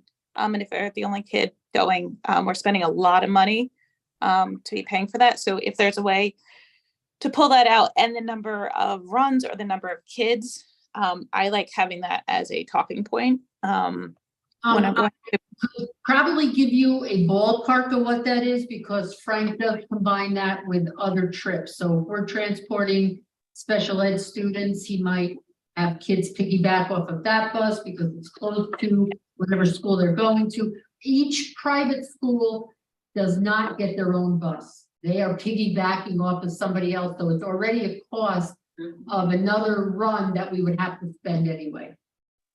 Okay, even if it's a ballpark to, because some people are like, oh my gosh, we're paying $700,000 for kids to take buses. Why can't they walk? Well, if we know half of that is actually all these other runs, it makes the conversation different than this, oh my God, I can't believe they're doing this type of thing. So we can get, Well, yeah, we transport to 56 private schools, 421 students, I believe. Yeah. Thank you. You're welcome. So then we have the 9,000 codes, and the 9,000 codes are for employee benefits. We have the employee retirement system, and then we have the teacher retirement system. The teacher retirement system is going to be a 9.72% increase for the 23-24 school year. And the average for ERS, because it depends not so much on what tier you are, but each tier has a subsection, and that's approximately 14.56%. And we have 3 health insurance companies that we deal with for all of our collective bargaining units, and the largest of that is called Swiss Chip. It is a self-insured plan that we belong to. We're Southern Westchester both. We usually don't get that increase right away, but because it was going to be larger than it has been over the last couple of years, decided from Swiss Chip so that they could get it out for budgeting purposes, and that's going to be an 8% increase just for Swiss Chip. The other 2 health insurance companies are usually higher than what Swiss Chip is, so we are anticipating that that's going to be anywhere between 8 and 11% increase, but we do not have those rates yet. We also include here disability insurance, Social Security, life insurance, workers' comp, union welfare benefits. We pay retiree health insurance, and we pay Medicare reimbursement to our retirees who qualify once a year. And that is the Medicare that they have taken out of their Social Security check. Part of their collective bargaining agreement is that we will reimburse them for that amount, so we have to budget for that. Under unemployment, we had budgeted over the last couple of years a very large amount, I believe $190,000, and that was because we anticipated, because of the pandemic, that people were going to be applying for unemployment. Again, we analyzed those over the last couple of years and have realized that we are not spending that kind of money, so I decreased that to $50,000 to save money and not budget that much there. During the pandemic, the governor did pass something that said that nobody was paying their unemployment insurance. It was all coming from one of those federal monies. So we were very lucky there that we didn't have to pay. We had received at one point over $100,000 bill, and then received a letter that it was because of whatever this money was. So benefits, again, is one of our largest ones. And then the 9700 code, that is for any debt service that we may have. We always budget for a tax anticipation note. Since I've been here, we have never had to take it, but you take a tax anticipation note because by the time the school year ends in June, you have to cover July and August. You're not really receiving any money. The tax will go out in September. And until you start collecting that money and get a payment from Westchester County, we might have some shortfalls. So we budget for interest payment on a tax anticipation note just in case we would have to take one. I don't know if Jessica has a new hand or. Jessica, do you have a question? No, I don't have a question. I just wanted to thank you for the thoroughness of all of this. Thank you for the thoroughness of all of this. You are welcome. You are welcome. And then with the last is we have interfund transfers. Again, the federal fund our title grants and our IDEA grants, they do not run on the same fiscal year as school districts. So there are times where the general fund has to quote unquote loan money to the federal funds, and that is done through interfund transfer. And then when Amy will file the reports to collect money, once we spend it from the federal grant, then we will bring it back and repay the general fund. But that could take months in all of that paperwork and transition. And then here is also where we budget that 1.3 million that we spoke about, the capital interfund transfers, and what we would like to do with that money. So that shows you here that $78,845,537 first round budget. But as I said, Dr. Iverson, Dr. Macaluso, and I have received some marching orders from the board and have gone back to the drawing board to try to make some adjustments. Next, I'm going to show you, Luke, could you put up the revenue? It's just a 2-page thing. Oh, I'm sorry. Just really quickly. I ask you this multiple times a year. I apologize. No Capital interfund transfer. Mm-hmm. We are required to identify to the public what we're going to use this funds for. And the way we do that is through these budget presentations, and then it's on our website. Okay, correct. Yep. So Luke, if you could bring up the one that says right underneath it, budget revenue. So to balance out all of these expenditures, we obviously have to collect some revenue. And as is in any school district, our largest revenue source would be real property taxes. As we said in the PowerPoint presentation, the this, I can't see it, but it's $66 million, which was a 4 point, that's a 50. It was 63. That's what you're looking for. I'm sorry. Was a 4.29. Oh no, it was 63. I'm sorry. Now we're proposing the 65, which is a 4.29% interest. Other payments in lieu of taxes, those are our pilot payments that we expect to collect in the next school year. Non-property tax distribution, that is the portion of sales tax that we collect from Westchester County. We collect approximately 1.11% of the quarterly sales tax that Westchester County collects. I've increased this to $2 million. Currently at this point in this school year, we are at about 1.7, 1.8 million, and we still have a quarter to record. So I'm confident in thinking that we will make the $2 million mark. Then we bill for tuition, as I previously said. So the day school tuition are for those students who are considered foster students that are in our district. When a student is placed by the Department of Social Service in another school district that is not their district of residency, we can bill that district to educate that student, and that's what this $300,000 is. Then the health services, other school districts, that's for those students that are going to private schools in ours. So for example, LaFell, Maria Regina, and Sacred Heart, if they reside in another school district, I am billing them for those health services, such as the nurse and the doctor, those kind of expenses that we are required by law to provide to them.